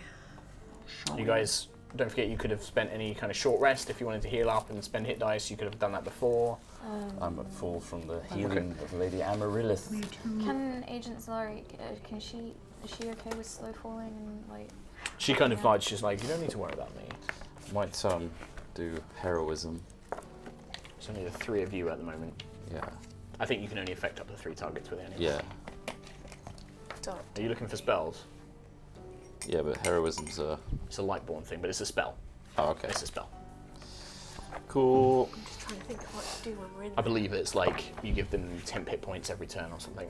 Do we need to? So we need to question that guy, right? Yes. So we We'll don't flash back a little bit because Zalari's currently at the top, or Granamir will converse. She tells you, I don't need him to be alive to get information out of him. Oh, okay. That's all right. Cool. That's all I wanted to know. We have ways of making the dead talk. That's how we found out about Mr. Aleath's little indiscretion. Oh shit! Yes, you didn't think of that, did you? No. Busted. This is Granamir saying this. Granamir's like, oh shit. Nice. I'm going to cast heroism on these guys, so you'll Not get on me. 4 HP. So it's per on those turn. 2 and you. For a You can't turn. get these 2. For whoever, Yeah, so the 3 of you. So 4 temp HP each turn. Each turn. For a minute. Oh, for a minute. Okay. But it doesn't like stack. It's not like 4, then 8, then 12. It's also like 4, concentration. and you get a new 4. Okay, so it's And you're also concentration. immune to fear, being frightened. It's pretty good. What's Okay. your tactic, Charles, when you go in? Because when we go in, we have the element of surprise, and we need to do something with it. Shh, can we not bamf in and We can bamf take in. these 2 out? What's the best thing that you want to do? You can prepare a spell and just do. Well, he's the one that has to cast the spell, so actually his turn would be casting the Okay, yeah. spell. Oh, You'd okay. be the one that I then could gets cast an a action. spell. Yeah. Who should I? Try and take. There is out like vegetation and overgrowth kind of all over the place as well. I should point out, like there is like crawling ivy and plants and all that kind of stuff. Juto Could, can set it all on fire. as a crow, Please don't do that. as a raven, just tap my forehead. I telepathically speak to you. I'm gonna fly above one of them and sneak attack onto his head Nice. with a dagger. Okay. If you take Which the other one? one, I point at this Okay. one with my. Your wing. Well, you could just say the one on the left or something like that. His want stupid me little to green take the main bandana on his guy? little bird form. we take these and then we assume Juto will land on the other one. Shall I? I'm gonna go and get the main dude. Okay. What? Oh, I was No, gonna no, land this on the one. main dude because I'm right No, above you him. get the other one. You With get the the other. spell. Like. I literally have nowhere else to drop. We You, are you above get him. the other one. I'll get this one. And then Juto will get the main one. I can still do this. While you drop, we'll just do double damage at the same time. It's fine. What about this one though? You need to get this one. Yeah, but I don't want to use my spell on him. Sorry. I don't know. It's just a good opportunity Are to you just gonna bamf hit in me and and Ancient Zalari with the no. spell though? Can't No. she get that one? If she falls on someone while I'm casting something, they wouldn't. It's not Moonbeam. It's not. You don't know. It's kind of, these are all theoretical conversations. Like I'm a crow. you're Well, kind if of I- pointing in the window and then having to send Granamir up, tell them that, right, and then they send the message back down. Okay, Well, right, it's a yeah. big damage. If I do blight, it takes a shit ton of damage. Yeah, you're gonna hit us. No, it's blight's a Blight's single a one target. person. Single Okay. target, yeah. So I'm. So you won't hit her. Right. Well, we literally do have that. nowhere else to go. We only have one way down. Yeah, so it's a straight drop. All right, let's do I'm it. gonna do it anyway. Okay. It's I'm fine. gonna- It'll work. I'm It's waiting good. for Trell. I'm looking at him with my beady raven eyes. Okay. So you kind of dimension like door. pull a little bit through this little hole. You pull across the vines, whoop, and then you and Elora, who's kind of holding your hand, whoop, and you guys teleport through. And I've got. immediately. use Where this do you want to go roughly? There. Yeah, about there. That's About right. there? Wherever I'm within Eh. sight of this guy. Probably around I this want to be corner. able to see the main. So that means you kind of have the main this guy. Yeah, I want to be able to. Then you'd probably want to go about there. I want to immediately blight him. Okay. roll initiative. I'll fly in. So, you kind of, as you bamf in, and Elora kind of darts aside, ready to cast this spell, you hear, you actually hear this all in your heads. Mr. Aleath has finally arrived. Marvelous. And then you cast your spell. I don't know. Now I'm confused. Does your heart say? Well, you said that's what you wanted to do when you played fuck in. it. So Fuck it. you kind of come around this corner and you like start blight. Blight is a 4th level spell, yes? Yes. Oh, is he going to counterspell it? What prick. He turns around and the spell just vanishes from your hands. And he just mutters a single Fine, word. do it again. He's just like, please, Miss Lady, there's no need for this. You're going to sneak attack this guy? Okay. Of course, Sam. Yeah, sure, make it. So you have advantage. So this bird kind of flies in, and then you just transform back into Cam. Feathers everywhere. Land Boom. down. You're going to fly down, and Zalari's going to fly down.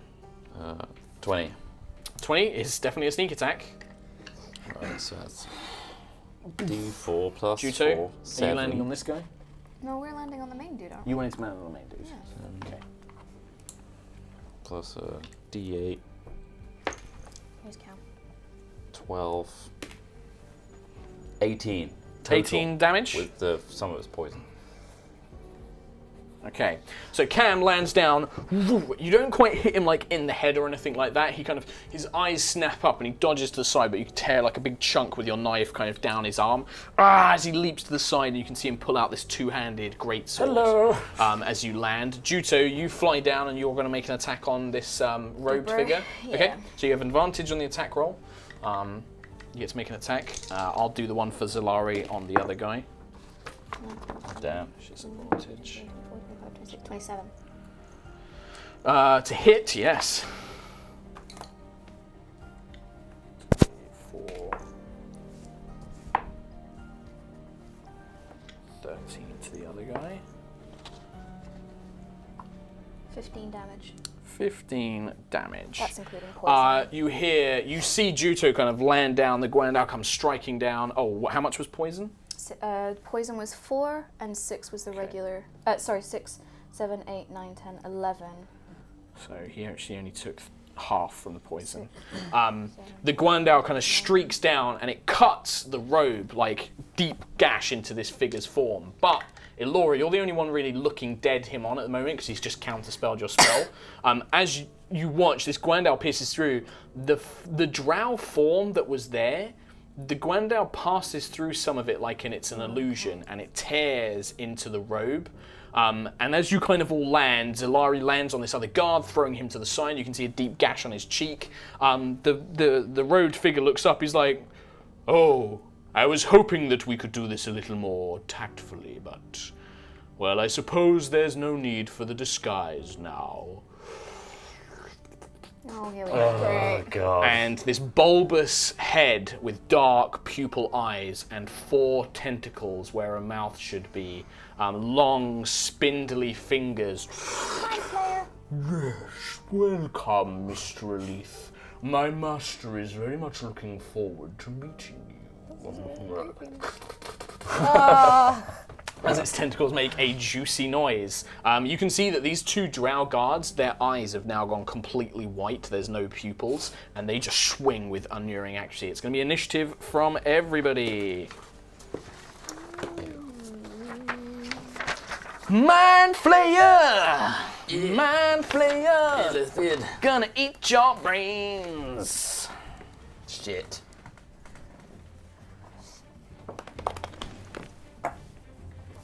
I don't want to die. Who wants to live forever? Cam does. Cam Buckland initiative. 10. Elora. 15. Trelly Mar. 14. Juto. 11. Let's roll for Mr. Horrocks.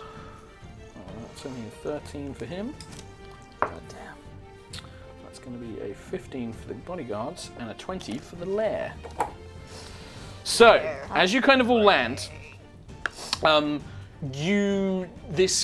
this figure transforms and these tentacles and his hands, these spindly robed hands begin to like air out, especially towards Treadamar, like You sense that the foliage in this garden begins to shift and move a little bit on its own. The corpse that was on the table, you can see its muscles begin to convulse and its body begin to twitch. The guards, their muscles kind of shrink and grow. They're kind of these little bits of sinuous flesh kind of go like stick out of their body a little bit.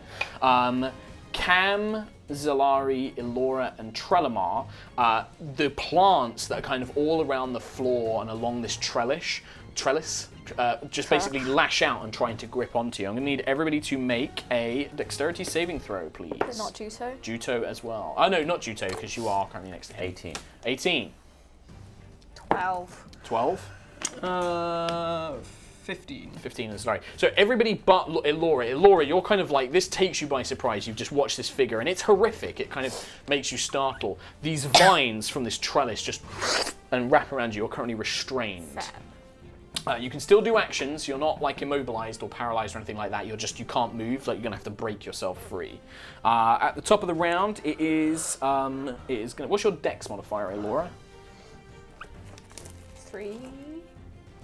3, it's your turn first. What would you like to do? So you can't currently move. At the end of your turn, you can try and break. You can use your move action to break free, basically. Just thinking that. I want to break free. What would you like to do? And did you mark off your fourth level spell slot for Blato? Tropical. I should mark off a third level spell.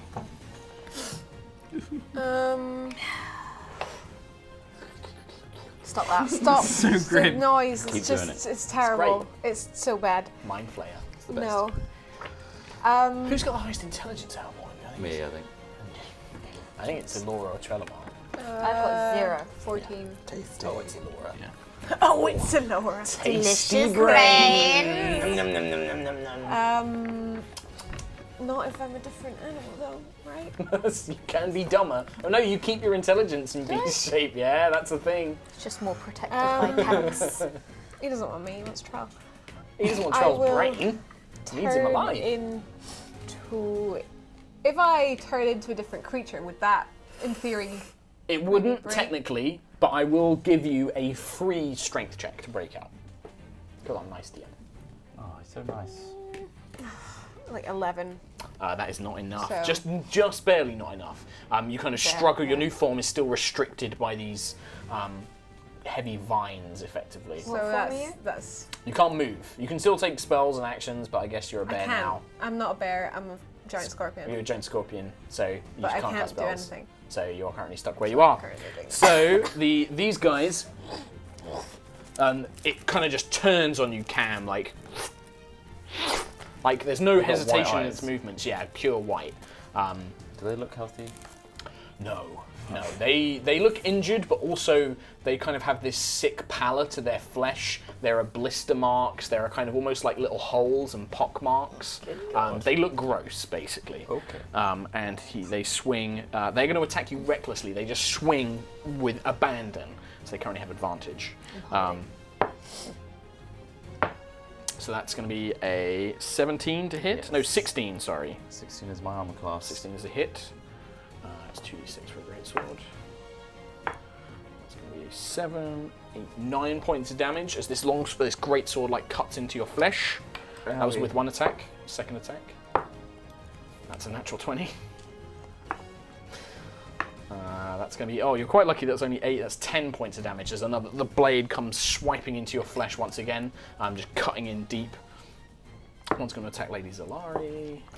That's going to be a hit. I'll just roll the other one. They got multi-attack. They've got 2 attacks each, and they have advantage because they're attacking recklessly. However, remember, any of you who attack them have advantage against them back. Oakley I didn't know dokley. that's how that worked. Reckless This attack. is a specific thing they can do. Barbarians get it as well. I didn't know we had advantage hitting them. You do, yeah. With For these reckless guys, you do, attack. yeah. When they do reckless attack. It's like So a special only, thing they is can it do. only when they Only do when Yeah, they it's do when that. they use Right. their reckless attack, you have advantage against Right. them. So they're exposing themselves. See. That is going to be too many pieces of paper. She would have healed that up with a hit dice, so she's going to take 20 points. Okay, so that's their go. Trelemar, Aleath. I will Do act something good, like a mate. weak belief, and I will Fly away. float over to here. So you just. Whereabouts there? Yeah, I will fire both barrels at Spaghetti Face. Okay. Spaghetti face. Mom's Spaghetti. spaghetti. Knees weak. Arms are heavy. Biscotti. Scotty. Oh, well, one was Wow. a natural one, That's good. but one was 19. Okay, Is it yeah, because that's one going to hit. hand is stronger than the other? Yeah. It's his wanking hand that just hit. Yeah. Strong. He'll right. Strong Always right. aims true. Yeah, one hits, the other one does not. Ah, Nice. Pretty good. That's 14. full damage. Yes. Nice. Kind of slams into his chest, shattering these kind of like this metal breastplate that you can kind of see under his robes. There is no need for that, Mr. Aleath. Oh, I'll be done with your friends soon enough, and then we can have a discussion. Is there anything else you'd like to do? Move? Is that done? Nah, I'm happy where I am. Okay. This guy turns towards to have Juto, Cam, and Zalari and his two friends, and his kind of opens up, and this shriek of psychic energy just blasts out. Everybody make a intelligence saving throw. Me too? Good luck. No, only it's basically a just cone. that way. Okay. I got a 5, so I failed. 12. Technically, he's going to hit Laura as well, I'm afraid. fucking fuck. 12. But he is hitting his own auto guards fail. as well. No, but because they I've have got minus advantage. 5, so I got like a -3 on my save. No, you keep your own intelligence. Beast Oh. shape, you definitely keep your own intelligence. I I remember got talking like to a Marisha about 7. it. Right, those two have done that. Zalari. Okay. What did you get Damn. intelligence saving through? 5. 12. It's not worth it. Okay. You are all going to take.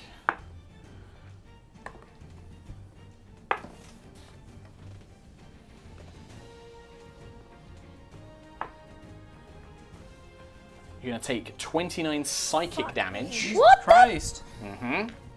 And you are stunned. Ugh. You can save at the end of your turn. Oh my good god. Jesus! I have some good news in the fact that one of the guards is also stunned. You basically this shrike Wait, do they extreme. take damage as well? from that? Yeah.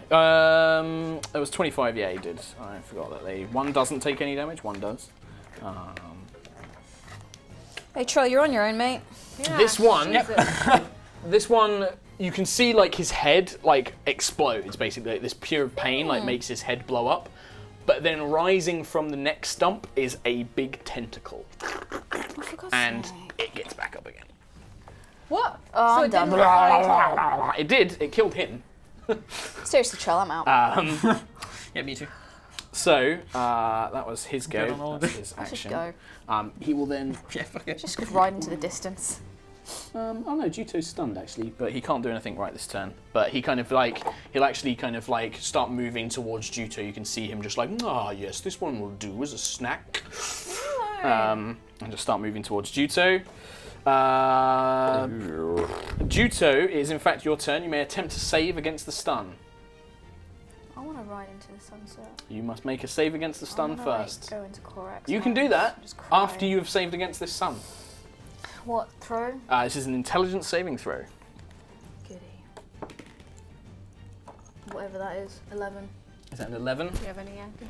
No! Which does not. This ringing is just completely confounding you. Your body just it doesn't know what to do. Like you're unable to act at this point. Cam, I'm you dead. may also repeat the saving throw. Can I not 17 do a hellish plus- rebuke when you did that? You could have done a hellish rebuke, yes. Would you have liked to have done a hellish rebuke? No, because it's too technically you late. would have been stunned. You wouldn't It's get a too late. reaction as well. Technically, What is the saving throw. It's Oh. intelligence. 16? 16. You kind of like, oh god, and you shake yourself out of it. But it's at the end of your turn. You are no longer stunned. Oh. Sorry. The lair. No. Okay, so It's actually only gonna, I'm afraid, Laura's still stuck in Fucking this hell. corner. I'm having such a bad day with saving throws. So there's these kind of broken sections of the wall where there's these kind of like strange plants that have sprouted out. A thick gas of spores kind of erupts from around them. Make a Constitution saving throw, Laura. Is a scorpion immune to poison? 'Cause I don't know, is it immune to poisons poison? people. I don't have it. I don't know. Let me check for you, my dear. If it Because- poisons people, it is probably immune to poison. Yeah. Wait, who's doing the same throws? Me. Just It's Elora. Just Okay. me. So you're a giant scorpion, Giant yes? scorpion. It does not say you are immune to Fly, poison, which is a bit weird. I will I poison things. give you resistant to poison damage. I poison things with my divine strikes, but I'm Yeah, not poison. but you're not physically that thing. You don't have poison glands. I'm You don't know that. What saving It's a throw? Constitution saving throw. 21. That is enough. You pass. I will give you half damage because I'm nice. You can take 3 poison damage as these like choking spores kind of just like. It's gonna be Last of Us up in here. Real It's soon. getting pretty Last of Us in here. There's tentacles coming out of people's faces. Elora, give me a intelligence saving throw. Is it my go? It is your go. No, we rolled a Nope, natural 1. you are still stunned. Trelemar. Oh no, this guard will basically get some free hits. In fact, actually, yeah, he still goes with advantage. That's not going to be enough, actually. He does critical damage to Lady Zalari, who is also stunned. 6, that's 12. Who knew that your leaving us would coincide with a team wipe? Yeah. You're not going to wipe. Trelamar's up. This kind of Trelemar, the guy one just that's known swings for into the falling stunned Lady Zalari. Trelemar is your go, and you can see this tentacle-faced man stalking on towards Juto. His little tentacles like... See, I want to cast Blight, but then I saw what he pointed to you. He He might does only have to be make able- it. He has to make a check to be able to Yeah. do it. Yeah, go on. Let's Blight the bitch. So you're just going to be like, Blight the bitch. Blight. Please don't save against it. 5 plus 4 is a 9, which is a fail. Yay! No, I forget what Blight I've got to that got to move. roll. That move.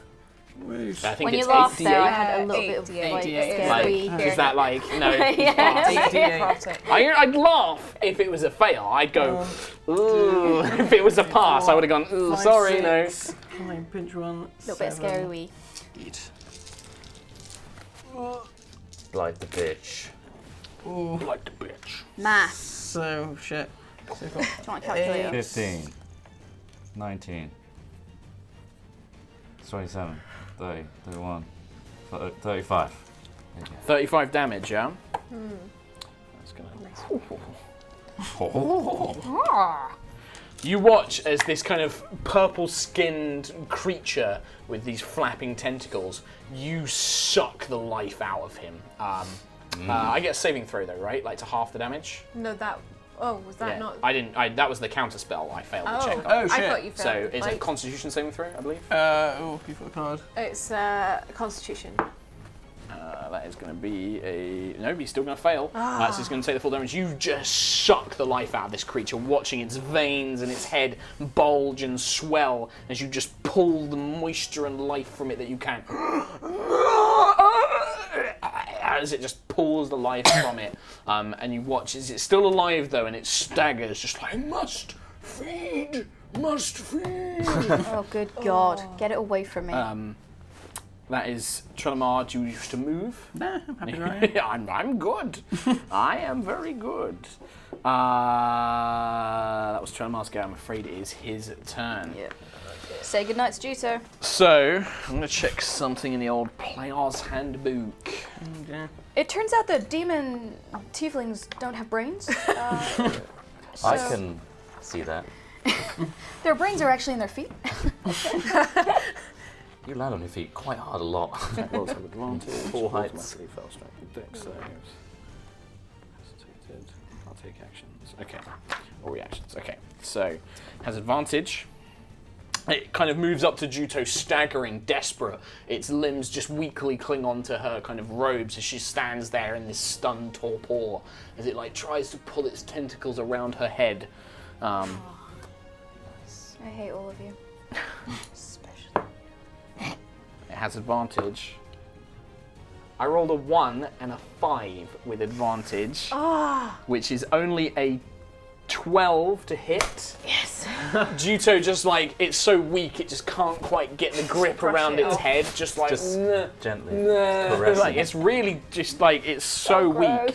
It can't bring itself to kind of, let's see if it's thing here. It does recharge its Mind Blast, but it's already used its action. Yeah, that's its action to do that. So it just kind of like stacks there like, must feed. Desperate to try and get a grip on. It is you go, Juto. Make an intelligence saving throw. You go, Juto. 11. No, you're still stunned, I'm afraid. This is the worst type of enemy for a low intelligence party to fight. Count Buckland. You are out. You are out of stun. Do stuff. Got a tentacle man in front of me. Mm-hmm. Gonna try something. Okay. Gonna try and destroy undead on this creature. With turn undead? With destroy undead, which is like a Okay. How does clerical. tell me how it works, Chris. Basically, it's a wisdom saving throw. This is a 15. And what CR can you destroy up to? Well, isn't that a treat? You are level 9. I believe it might be a third of 9. your level, like divided by 3. Looking up stuff is the fun of D&D. 1 or lower. Does that not increase as you go up in level? Not until I'm a level 11. Well, Between 8 and 11 is... luckily it is, in its previous form it was a higher CR, but its tentacle form is only a CR1. You kind of raise this thing and you watch as the tentacle kind of starts to burn and melt away, its flesh begins to evaporate until only a suit of armour and a sword is left. Vandra! As it melts this undead aberration. It worked. It did work, it was in That's fact what Cam undead. says. Yeah. That was your action. Would you like to move? Bonus action? Yeah. I'm gonna go whoop whoop whoop. What's going on here? Okay. You can see this creature is desperately trying to wrap its like tentacles around the incapacitated Juto. Heal me. Healing Bonus word. healing word. Cast it, boyo. Do it. You don't have to touch me, you know. I did. Juto. Second level. 6 plus wisdom, 10. Boom. Second level. 10 HPs. Thank you. Okay. Cam Buckland, and you're already grappled and stunned. They're already yeah. So just Cam Buckland. The trellis behind you feel all these leaves and vines try and wrap themselves around you as the lair takes its action. DC, dexterity saving throw. 2. You can still act, but you're restrained. You are completely restrained by the lair. Cool. Elora, give me that stun save. Wait, what kind of save was it? Intelligence. 17? 17 is enough. You shake off this kind of stunned effect, like your scorpion senses coming back to. However, it is at the end of your round. Am I still grappled? You are still Can I save? restrained. Good God. That you have to break out of it as your movement. That's the thing. As my with movement? What yeah. can I move then? No, it's at the end of your turn you make the stun save. Good God. This is someone can't you're going to move. start fighting creatures that can do stuff like this, I'm afraid. It's not even the creature, it's Trell just the vine. Imar. What about Zalari? Oh, yeah, she hasn't done anything in a I while. actually didn't put her initiative down for some reason. Let's see if she saved out of the thing first. I think done she might have done. anything for a while. She did some damage to the guard. She didn't save out of the stun the first round. The second round she did, which is this round. So there you go. So I will remember that she is A person. Not done. and she is at that initiative. Nice. Troma. I will blast. Tentacle Mr. face. Tentacle Face. So that's a 18 and a 16. He like weakly holds up a hand and casts shield. So it boosts his AC to 20, which was what did you roll to hit? Yeah, he like is literally like no, must feed, leave me alone. That's one of his first level spell slots I want gone. to smash his face in. You're gonna get a chance to in a second. However, it's his go next, and he's desperate to try and wrap these tentacles around Juto. Alone. Advantage. Oh dear. That's a natural 20. Nice. Don't say nice. I feel bad. Right, so He hasn't sucked out your brain yet. This is just him wrapping his tentacles around Can't you. find it. You're going to take 7, 14. You take 18 damage as these tentacles with teeth bite into your skull and just wrap around your head. Oh, that's not good. He does heal a little bit, but not a lot. Juto, are you okay? Can you hear He's me? like, yes, must feed. And you can hear, Cam, you're close enough to see that when it's got these tentacles wrapped around Juto's head, an alien-like tube with a boar-like mouth begins to extend towards the front of Juto's skull, and it looks like it's going to try and bore in, like drill into her skull to feed. I think she's fine. I can't Juto, saving throw. Which one? Intelligence The saving many throw. saving throws do I need to make right now? 17. You are no longer stunned, but that's the end of your round. You kind of come to. Can I hellish rebuke? Can I hellish rebuke? Come on! End of the turn. It's the end of your turn, but you feel this boar-like mouth digging into your flesh as these sticky, hot tentacles are wrapped around your face. Cam Buckland. You're the Sit only one back. who's been able to move. I'm restrained. You don't die. I'm restrained. Yeah, Oh, you can't shit. move. You can still act. You can have do a spell. disadvantage on attack rolls, but you can still cast spells. You can still I'm gonna act. try and push through the vines and slice the dude Okay, give me an attack roll. in his face. You have disadvantage. You could heal. You could have. He can still hit you. He's got bonus actions. 16. It's not enough. His shield spell technically is still active, so. It would have hit him, but this shimmering sphere of like energy is around him, which kind of like just blocking your attack. Does it move? Does moving mean that he gets? He can try and break out of the vines as a move action. Strength or dex check? 2. Nope. But you've still got a bonus action left. Do you want to heal Juto? My hero. I'll continue to healing word Juto level 3. Level 3 this time. Have you not got cure wounds? No. 10. You're going Okay. to kill him before he does that. You're going to kill him before he does that. 10 HP, Don't. Beck. Jinx me. I can't It's touch back. you, but I hope you feel it, Juto. The lair can't do anything because it's got you mostly restrained. Its job is done. Its job is done. Ilora. Can I move yet? You need to break out as a move as an action. Strength or dex check. 19. That's enough. And you break free as a scorpion. Where would you like to go? Was that my movement? It's your movement to break out, but you can have half movement to like, so you could go like Can I get to him? 5, 10, 15. Yes, you can. You like clamber up onto this table over this dissected corpse. Is that- pincers and stinger going crazy? 13. Nope. First claw Fucking. Natural one. escapes his grasp. The dice are not being kind. It is Trelamar's special thing. Yeah. That's true. 15. 15. No. I can't hit anything today. I don't think I've done a that single would have point hit of him. damage. But he casts shield again. Yeah, Like again, this invisible kind of magical Can force I field wedge erupts around him. myself between him, or is he's wrapped He's up, got is like he? it's literally like he's almost like got his wrapped arms up. around Juto, and his kind of like skull face is So grasped nice. around him. Trelamar. That's good. You better make this. You better do it. Come on, Trell. Do it. I will move around this way and blast him in the back. Okay. Oh shit. No! What? Oh, that one's alright. Oh wait. What's It's this? above 20. You hit. Yes, it is. Yeah. I was gonna say you've got like +8 to your Yes, attacks. I think it's fine. so. Yep. You 21. hit him with the Eldritch Blast. 9. Oh no. Close. Like this tearing hole. He's just like, no, no. If I can just feed, if I can just feed. But yeah, you can see he's badly, like his back is in tatters, effectively. Would someone clean, please? I haven't been able to move until now.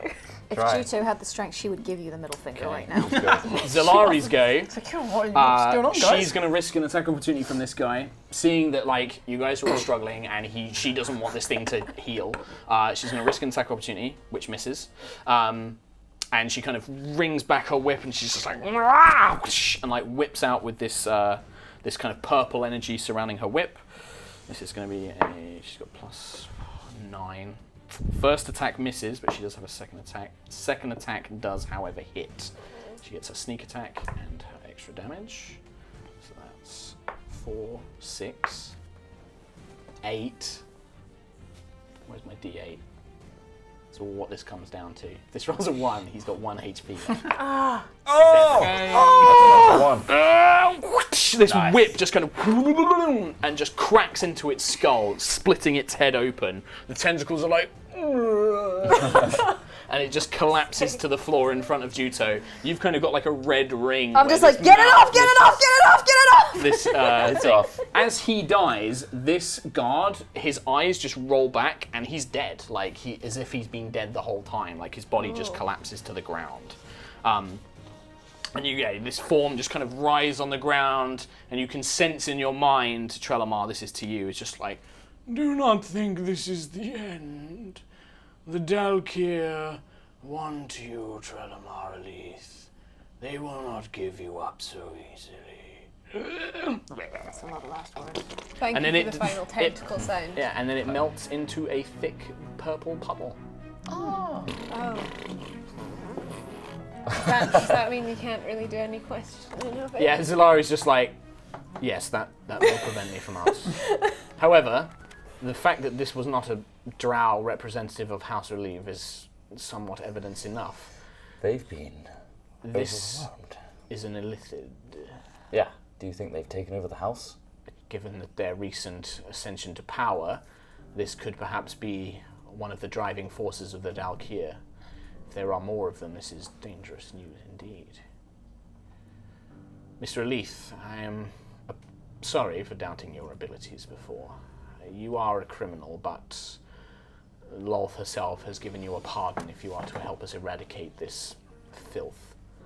As much as I may despise what you have done to the priest that you killed, these creatures are an aberration. They are a menace to all life. I would very much appreciate your assistance in wiping them out. As I said to you in the tavern, I will help you. As you said, these creatures are an abomination. And they've already taken members of my family. I suspect that had you not done what you did, they would have taken you as well. I will give you some time to say goodbye to your friends. I head back to Aramount in the morning. Whoa, tomorrow evening. No, we're gonna go, right? Just come along. I'm afraid that this is not a matter for surface dwellers to deal with. Racist. It is something which Lol himself has commanded. Mr. Aleath needs to prove, well, not prove, but make up for his crimes. He will be free to return at some point, but you are not suited to life in the Underdark, believe me. We've been there, though. Yeah, perhaps you have not been to the drow conclaves. These, and she points down to the purple puddle, this is only the beginning. Our houses face creatures and threats like this on a daily basis. You expect Trell to go down there on his own? He won't be on his own. He will have members of his own house, and House Kel. And plus we are aided by clans of dwarves, orcs, all sorts of creatures. In all honesty, given my current experience, I do think we are ill-equipped to aid. This is something that I must do alone, and the rest of you have other concerns. Alora's father, the broken sky. I'm afraid that this is not a matter that can wait. They are growing in power, and it is only the drow alliances that are keeping them beneath the surface. We need people like Mr. Aleath. Whatever pact or bargain you have made with this Dalmir character, you have clearly gained considerable magical power that will be of great use to House Aleath in times to come. They are currently weakened, but perhaps with your presence, they can return to some strength once more. I happen to know several House Kel women that would be willing for an allegiance, perhaps. Marriages between the houses. Do not get married without us being present. Trelamar Aleath. It is not anything sentimental, I can assure you. Merely a business that must be done. Maybe to you. Yes, precisely to people like me. I don't include myself in the available women, by the way. I am a priestess, of course. I am far beyond Mr. Aleath's touch. But there are other suitable females that I'm sure would be willing to partner with a powerful magus. Well, I'm sure Trelamar will come to you. Yes. I will leave tomorrow evening to head back to Aramount. I will return to the tavern where we met. Please come and find me. I will give you time to say farewells to the surface. Thank you once again for your help. This was a far more dangerous endeavour than I anticipated, and I apologise for putting you all in danger that is not prevalent to your needs. I will leave you now. And she begins to make her way out of the window, like pulling it apart, squeezing through, quite unceremoniously, knowing that the door is probably still trapped, so. Okay. Well, where would you like to go, Trial? It's your final night.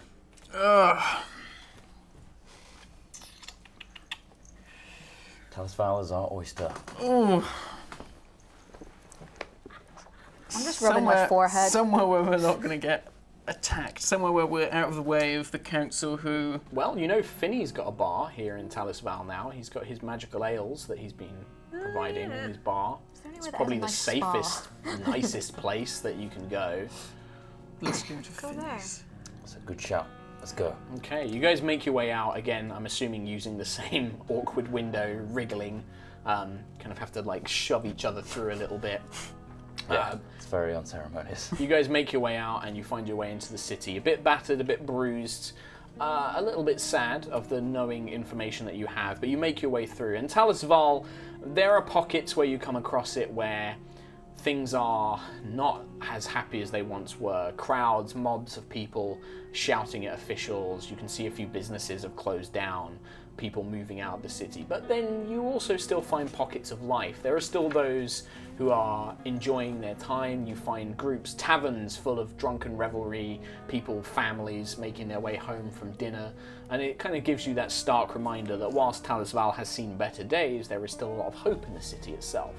And eventually you find your way to Journeyman's Run, the main trade road leading into the city, home of Enaran and many others. And there, tucked away, a little tiny little bar sign outside of a small set of steps going down, you just see a potion flask with the pouring into a tankard, a beer tankard. And in fancy stylings, it just has Finney and Soon's magical ales. You guys head your way down, and you can already hear booming laughter, cheers. You stumble past what appears to be, you see a man wearing women's clothes kind of looking down, trousers in surprise, as a bunch of female friends are just laughing and shoving and like trying to like put their hands down there and things like that, just kind of giggling and like laughing away to each other. You step past as there is a monkey wearing like a kind of half of a suit, like the rest ripped off, drinking a beer as well, just sipping away. And it's kind of chaotic, it's kind of madness as you guys make your way down there. Nobody really seems to pay you much attention. They're all kind of wrapped up in their own affairs. And running up and down his little bar, you can see him in his little kind of tweed vest, little kind of spiky curly hair, kind of prompt up. He's just like, oh yeah, certainly, I'll just get you one of these. He's just pulling all these different things up. He's like, soon, we need another magic elixir in here. And you can see this quiet little elf, kind of away at the back, away from the kind of main noise and hubbub, but in a kind of like with a glass window so you can see everything that's going on, alchemical fixtures, kind of pouring different things together, putting them into a little tankard and then sliding it through a little gap to Finney, who comes up and serves it. Gold's exchanged hands. And there's a moment where he just kind of turns around. He's like, so what can I do? My days, look at you all! Oh, and he like reaches over and he wraps his arms around Cam and he shakes Mr. Aleath's hand. He's like, oh, it's so good to see you all. Miss Juto, Miss Alora, brilliant. Don't touch us too much, Finney. We're covered in weird purpley ichor. Oh goodness, do you need a clean agent or anything like that? You got any of those potions? You just like... Yeah. Let me like. He's like, he gets that little spritz bottle. He's like, yeah, that'll get rid of it all in a minute. And you watch as all the dirt and grime that you've kind of accumulated after a while just evaporates, leaving your clothes and armor looking pretty brand new. Thank you. Nice. We Last could of do that, with that on the road. Yeah. Well, it's my last bit, I'm afraid. I just used it up. I'm gonna have to. Oh, convenient. Throws that around. He's like, no, it's alright. Soon we'll make some more. I can probably get you some if you like. Costs a little bit. Materials are a bit expensive. Don't tell anybody else. I'll only charge you 25 gold. Everybody else has to pay 50. Thank you very much. 50? Yeah? 50? Shut. Cam Buckland, you don't say another bloody word. Tonight is a very special night. Alright, what's the Not occasion? for a good reason. Oh no. Trelemar is departing from Mr. Aleath. That, what? For a time. Well, I hope not for too bloody long. Well, Yeah, Trell. whatever it is, drinks on the house, promise of mine, no problem. No funny business. What do you mean? None of that funny business. You don't have to have any of the special ales if you don't want them. I don't think I should. Last time you said people with druidic powers shouldn't probably We have it. worked a little bit on it, but I wouldn't mind testing because we don't get a lot of druids in here. Tonight's not the night for testing. My accent has Vinny. I changed. was I just just going to say to you, realised. have you been drinking your own ale? I have. That's exactly why my accent's completely different, Mr. Aleath. You recognise it. That's perfect. I know he sounded a bit different before. It's one of these bloody beers. Can you find Be us drinking on the job. a nice... I'm a bloody barkeep. I can drink as much as I bloody want. That's the best bit. That's why you become a barman. It's very rowdy in here. Yeah, Can you find us a quiet pocket? of course I can. I got a private room round the back. Oh, well, there you go. Perfect. Yeah. Come in round. I'll get you served up. I've got a lovely girl. She started working work experience with us. Lovely. Yeah, come on, pop round, and he like leads you round. You can see he's actually got like a little step up with a little step around the whole bar, so that he can stand up and be eye level with everybody. And he like leads you round. He tugs on the little rope, and a section of the wall actually opens up, and you can see inside a large kind of dining table, plush chairs, set up as a lovely little private kind of space. He barks an order. He's like, Amelia, come over here. And you can see there's this kind of maybe about 18, 19 human girl wearing sort of typical kind of like bar staff, little apron, little notebook. And so he's like, come over here. I want you, don't worry about the rest. I'll deal with them. Don't worry. I want you to make sure that these lovely folk have whatever they want, whatever they need. Make sure that they have it. It's a very special occasion. Deal with that. And she's like, all right, Mr. Benny. Yeah, sure, no problem. Finny, I'll do that. No problem. Hello, I'm Amelia. Just drinks, thank you, bud. All right. And she's like, what's up? Anything in particular? Just drinks. Not the magical ones for me. All right, Thanks. no Normal problem. ones. Yeah. No problem. No Just problem. for toasting purposes, that's all. Certainly. And she like tots off. And a few moments later she returns, and she's actually brought a selection, not knowing quite what you wanted. There's a bottle of wine. There's 4 kind of small, not too large, not too small tankards of beer. A couple of bowls of snacks, little kind of like nibbles, like nuts and things like that. She pots them down. She's like, "Oh, if you need anything else, there's a little bell. Just ring that. I'll come." Thank you. Okay. And she heads off. Well, it's all come down to this, Trelamar Aleath. You come in, all the women, cot blocked for the years that we've been, well, months that we've been journeying. Feels like years. But damn it, we'll miss you. There better be people to pick you up when you fall over. Yeah, I'm a bit worried Because about that. We've we're got not pretty good gonna at be picking there. you up, Yeah, so don't think it's gonna really go down well No. in the Underdark. Can I keep Granomir? I'm just gonna pick him up and Oh. give him a little tickle and just. If you want to, you can make him talk in your voice. I'm gonna go. Thank you, Miss Alora. That's very nice. this is weird. Yes. Does he have any other Lick your voices? face. No, just that. Put a voice on. No, God no. Granny gonna, Trowel. We know what that ends up like. Gotta reminisce for a bit, like say, oh, do you remember when we first found each other in that dungeon? Just woke up, bound, Tied up, yeah. tied up. Yeah, very Usually my charming. favourite position, but this one wasn't so great. Everyone thought you were a prick. Yeah, back then you thought I was a prick. Things have do. changed, Yeah. haven't they? Still do. Oh, we bonded so much. Do you remember that raven bit? Where I was a raven, I was pecking the nose and got a bit. Let's not bring that back up. Yeah. That was a bit awkward. Oh, you saved me when I was falling out that tower. Remember?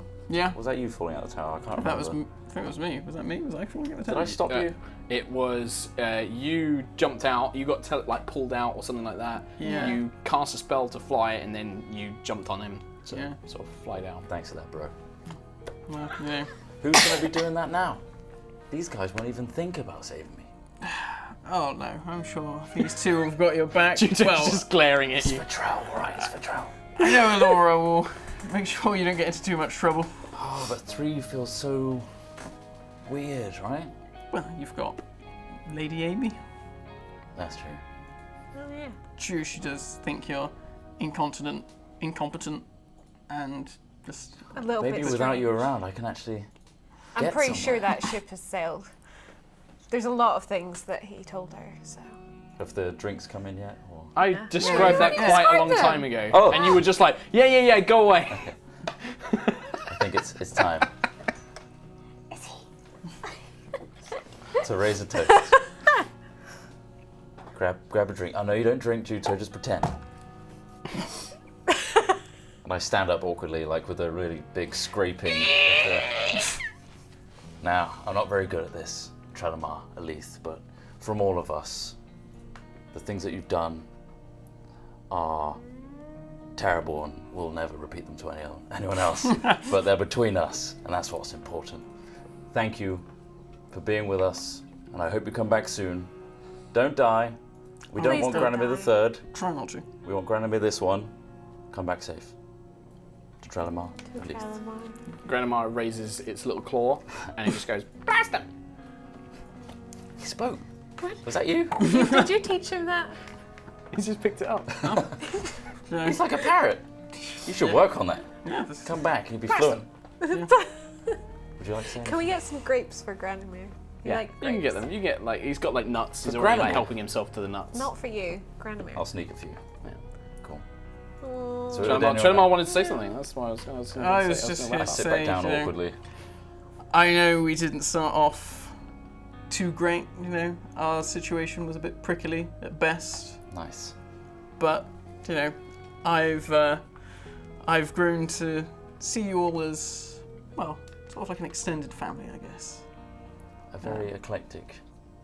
Yeah, Family. weird mix, you know, like the daft younger sibling. Idiotic. Why would you call her Laura? Then? Childish. You guys moronic. are terrible to her. Don't say that. It's awful. But I wish you all the best on your future endeavours. Elora, I'm sure you will find your father, and I'm sure you'll be able to cure him. Cam, I'm sure you'll Speechless. sleep with someone at some point. Maybe, if you're lucky. If someone pities you enough.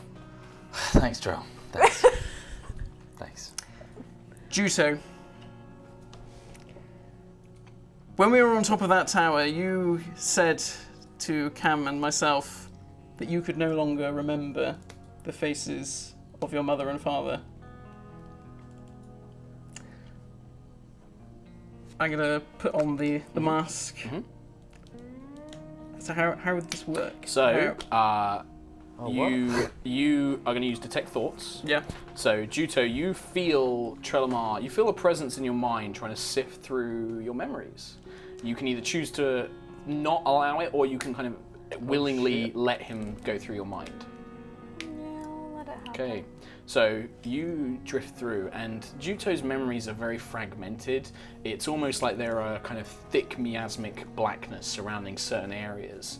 But with that kind of, it's not your mind, you can brush them away and you can kind of clear these for you to see. You feel that it's not helping her in that sense, but you can certainly brush them away, and you go back and you claw back through years and years, and you actually get this very sorrowful, tragic memories of just years of abuse and imprisonment, hard training. You kind of see Juto first learning her, from this elderly master, kind of conditioning her body and just full of rage. You go back and you see a figure that looks very similar to Korak, almost identical except for a jagged scar across his face, just beating and whipping her and other tieflings in this desert, arid, horrible environment. And then you stumble into pleasant memories. A campfire with loads of tieflings sat around, sharing gifts, presenting each other with little notes and coins. Food being shared, this large pot where everybody kind of putting food in together and cooking. And holding a little baby Juto, like a little child, like young daughter kind of age, is a very kind of stern-looking tiefling father, kind of curved back horns, and a very calm, very gentle-looking mother, just holding her. And you capture the image of their faces, and then you kind of pull yourself back until you're back in the tavern itself. And then Juto, the image of your parents is basically kind of almost like a photograph, like placed into your mind. And as soon as this comes back, the memory of them in particular, not a lot of other things, but that memory in particular comes rushing back, and you can now remember the faces of them again. You bastards. I'm assuming that was not in character. Nope. Being strong here. Yeah, I guess probably she's gonna start crying, and she's gonna take one of the flower hairpins from her head and pin it on Trelamar's coat. On his little lapel. To take with you, Mr. Aleath, to keep you safe and remind you of those who wish your return. Thank you, Juto. Thank you for this wonderful gift. I hope it serves you well. And then I'm just gonna give him a massive hug! I'm gonna whisper to Allura, I don't know what just happened. Yeah, so you guys, but obviously very impactful for Juto. The rest of the evening progresses as you wish, but then as night, you kind of go into the next day, you rest a little bit, and then as night comes, you make your way to the tavern. A set of supplies is there waiting. Agent Zalari, this time the kind of catty attitude vanished a little bit. As she sees you approach, she looks down, gives you a nod, and then she just picks up her own pack and begins making her way out of the city. And the two of you, as night begins to fall, the moon up in the air, and you kind of look up, and the moon is in a crescent, and you can see the stars scattered, and you remember the endless sea of stars with Damir, and you just hear, in a brief moment, you've not heard his voice for a long time, you just hear Damir basically say, I will watch over you, as you make your way out into the road. And that is where we're going to finish today, and we're going to read some donations. Yeah, a little bit. Oh, old teary Mark almost got going there, but he didn't. Yeah, he was asking me about that. So it was quite a few weeks ago now, I think, wasn't it? That was a It was blindside. like the last time you were here, and I was going to do it. I was like, oh, I'll do it next session. But then you weren't here, and I was like, oh. Yeah, that was it, because it was after the after the ground rent thing. So I was like, today I was could like, I use this to do that? And absolutely you could. Yeah. Because the reason you can't remember it is more as a trauma thing. The memories are there, you just couldn't see them. You emotional That was God damn. top way to end that, Mister. Ball in the razor. As they should As be. they should be. Good job. Good job. All right, let's read some of these. I'd like to point out that Granamir has got a tiny flower crown around his head as he goes forward. Like That's you what made I one. did with my evening. I cut a bit of my hair off and thought, no, I probably shouldn't do that. It's a bit weird. Everyone else gave him something. Jack Pumpkin donated $10. Thank you very much. Nightjar donated saying, thank you for always giving me something to look forward to and for never failing to make me laugh. Matt, so much luck and break a leg for all your exciting things to come. You know that we'll all be eagerly awaiting your return. Love you all. Oh, thank you. Frank, the NPC. Matt, thank you for the hours of entertainment. The show will not be the same without Granny Trell and the Old Faithful. Oh. Yeah, Granny Show didn't make an appearance. I It thought would've you been might try and forced. sneak your way in or I something did, like that. I I was like, thought- well, you know. Yeah. Save that for when you're back. Sith Lord Chimichanga. Just come back as Granny Trell. Yeah. Yeah. First time being able to watch live since the first episode of this year. Good luck in your endeavours, Matt. We all support you no matter what. Oh, thank you. Diebuck Rings, preemptively donating to say, I can't believe Trelamar died in an unfortunate schmelting accident. Schmelting. Schmelt.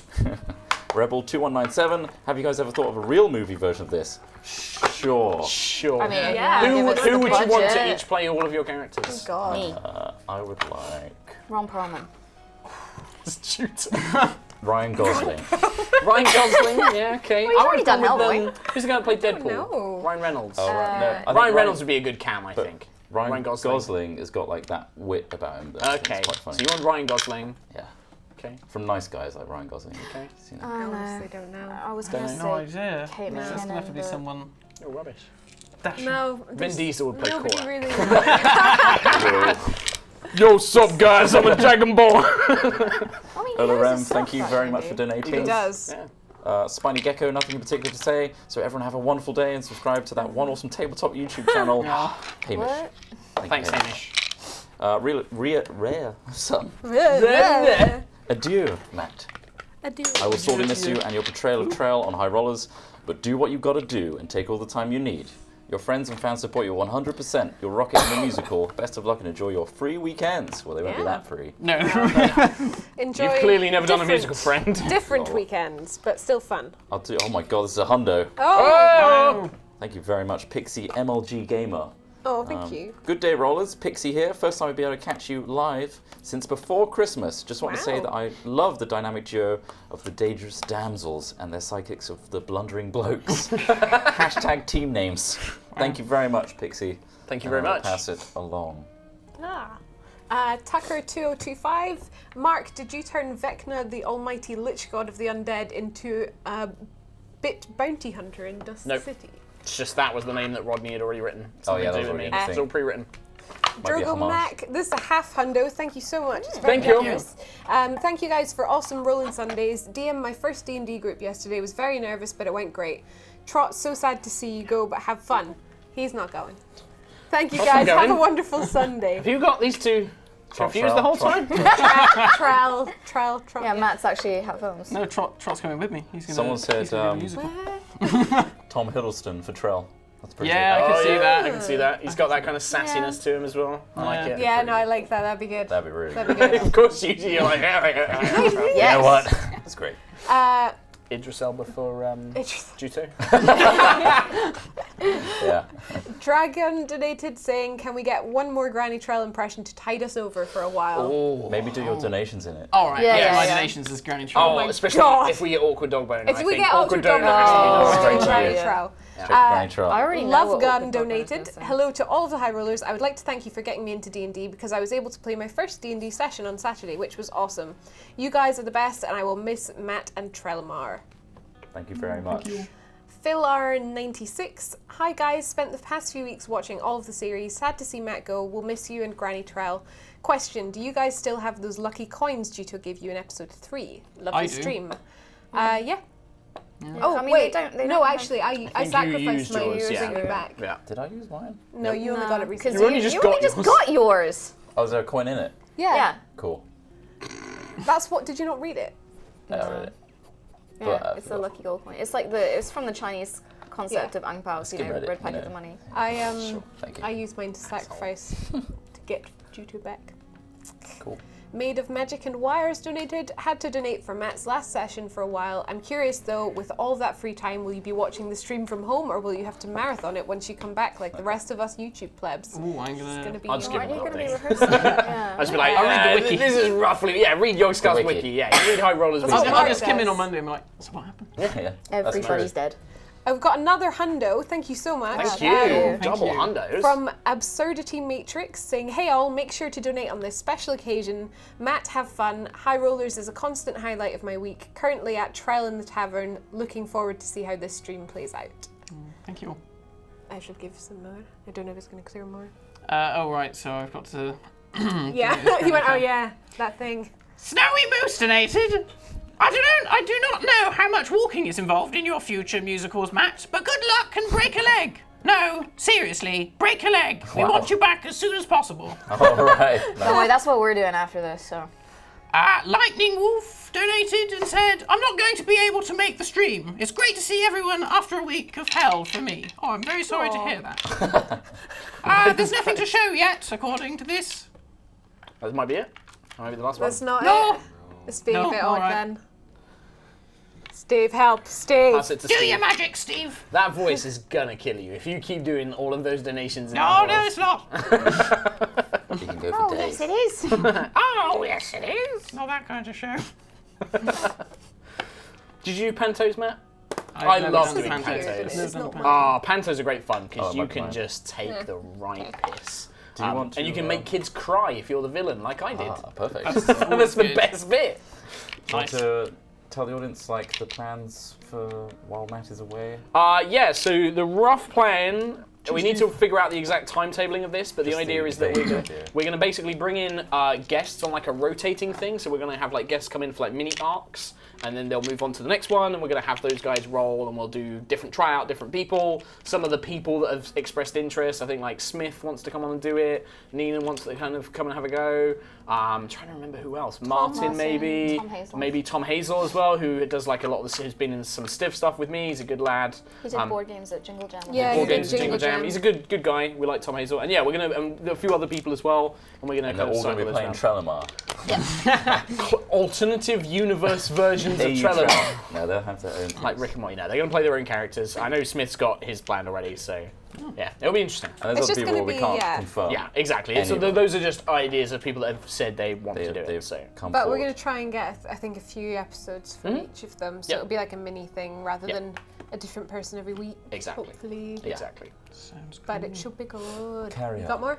Yes, Movies Man 8 donated. Hi guys, I've been watching all of the streams on the YouTubes, but had to donate at least once to say, we'll miss you, Matt. Hope you don't die this episode. Well, I didn't die, so that was good. Pepperfruit Pesto donated. Here's to our favourite dark elf, whose low-rolling and general shenanigans always ensure hilarity on the stream. We will be here waiting for you, Trell. In the meantime, have a pint on me. Oh, thank you. Have a pint on me. And then Asterisk.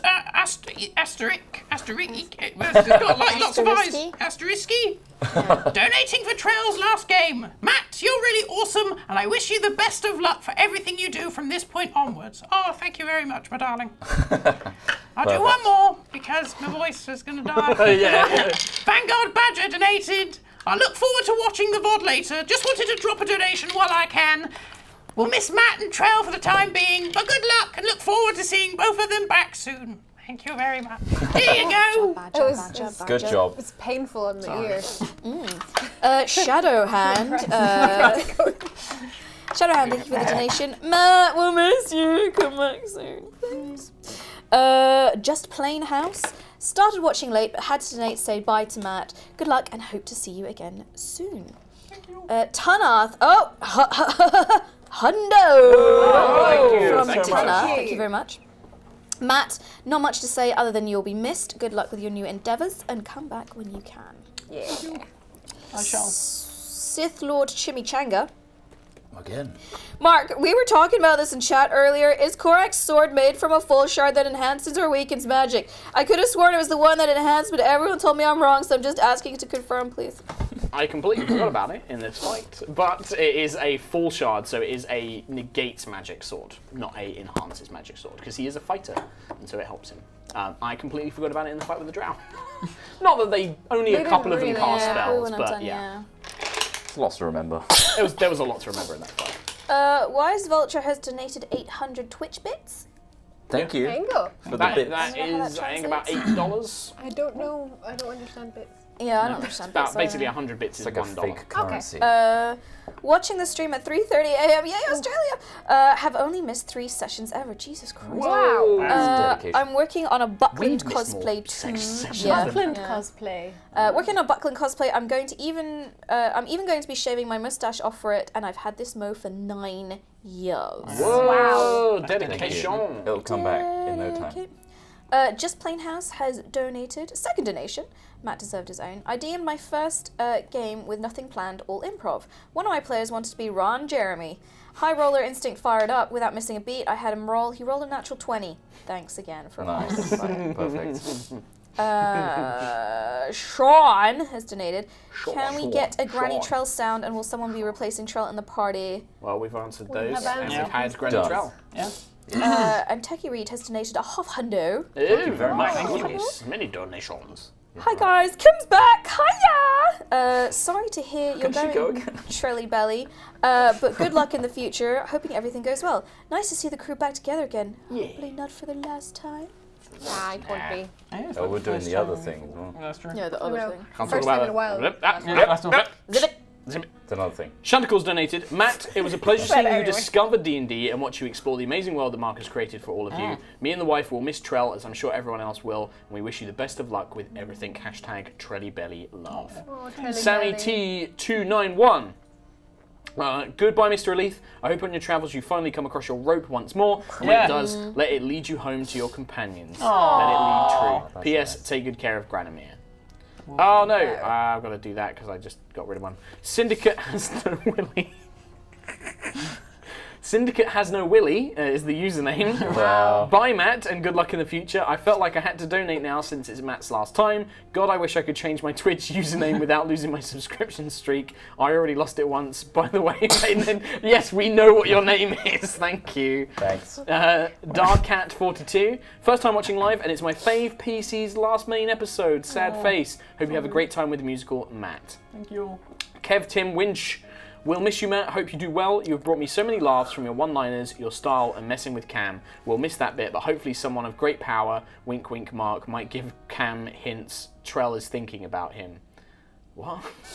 Give Cam I think hints. he means So, that Like sexually? Cam will know that Trell is thinking Oh, about I him. see. Not sexually then. No, well, could be. Man, Sammy T291 donated again. May the grass be green and thy air be clean for your return, Mr. Aleath. Nice. That's a halfling camp thing. Yep. Azarth, Hi Rollers, long-time fan, first-time donator. You all have inspired me to play D&D. I made a character called Hemetite, who is a construct made by their dwarf father, help in the shop, but tragedy struck and Hemetite must have found out what happened. That sounds pretty cool. Piepatch donated. Hi guys, I DM'd my first session last week. It went really well and I've almost finished my Strix cosplay. That's from the official D&D stream. I'll send you pictures. Good luck on your new adventures, Matt. I'm sure Granny Troll will be a hit on the big stage. So passes over. There's some more. There's so Lots of donations this week. Thank you so much. Did you guys like fighting a mind flayer this week? No. I did. I Fine. It wasn't no even bother to him. me. It was the fucking vines. It's just lair actions. Get used to them. Accidental Goddess. Accidental making Goddess. the face I have work. only donated during Jingle Jam before, but I had to drop a line for Matt's not last day. Wanted to say how much you'll be missed and wish you many broken legs. If you act as well as you RP, you'll do just fine. We'll miss you, Matt. It's a nice compliment. Thank you. Fassar says, finally caught up and first one watching live. Shame Trell is leaving and will be sorely missed, but good luck on other projects, Matt. Thanks for the awesome RP peeps and inspirational DMing, Mark. Can't get enough. I guess there's 2 years of Critical Role 2. There's so much There's D&D out so there. much. Yeah. So much. Dark Cat 42, me again. I wanted to thank Mark for being an awesome DM. I went from playing the original D&D growing up to DMing a 5th edition campaign with new to D&D players. Watching you has been a huge help and inspiration as a first-time DM. Keep being awesome. Feed his ego. Feed Zero, it. There is no ego. Zero When the you have Duke. imposter syndrome, there is no ego. Zero the Duke. Haven't been able to donate in a while, but I had to. We're gonna miss you, Matt. Any chance you'll be uploading a recording of the play when it's done? That's not up to me, but sometimes they do, so possibly. There's been Follow clips of the- us singing on stage before. Yeah, there's stuff of me We'll on go to stage. see it and we'll film it on our and we'll phones. upload Illegally, it for you. yeah. Like that. You wouldn't steal a play. Yeah. I'm sure you'd update people on Twitter, right? Oh yeah. What you're doing. So at Yeah, Batman March. Yeah. At Batman March. There you go. Follow Yeah. him for that shit. Not shit, but you know. Zero the Duke Just carry on, Charles. also says, any spoilers as to who will be here next week? Also, I know it's a little early, but MCM London? MCM London we should be at. It's not Seems like- confirmed 100% yet because these things are always in I flux, may not but be at Maze. she might not be at Maze, apparently. But, yeah, maybe not. Why? I always said I wasn't doing me. But we talked about maybe there's an exciting thing of this thing at... Didn't talk to me about it. Pretty sure we did. Anyway, I'll remind Kim. We're Insomnia. But yes, potentially at MCM. Yeah. And what was the other question? spoilers as to who will be here next week. don't No, know. we had a rough schedule, but I need to speak to them all. I'm so- away next week, by the Yeah, way. so you're away for the next 2 weeks. Next 2 sessions, but there'll be something. There'll be people. And it'll be a And continuation. it'll be a continuation. We're not going to The stop. story I will wanna- continue, Yeah. regardless. Yeah. We're trying to do that more. Might be Nina, I think, for the next 2, because I think that's going to be the easiest with you away, is to have Nina do it. But Okay. I need to talk to her, so. Yep.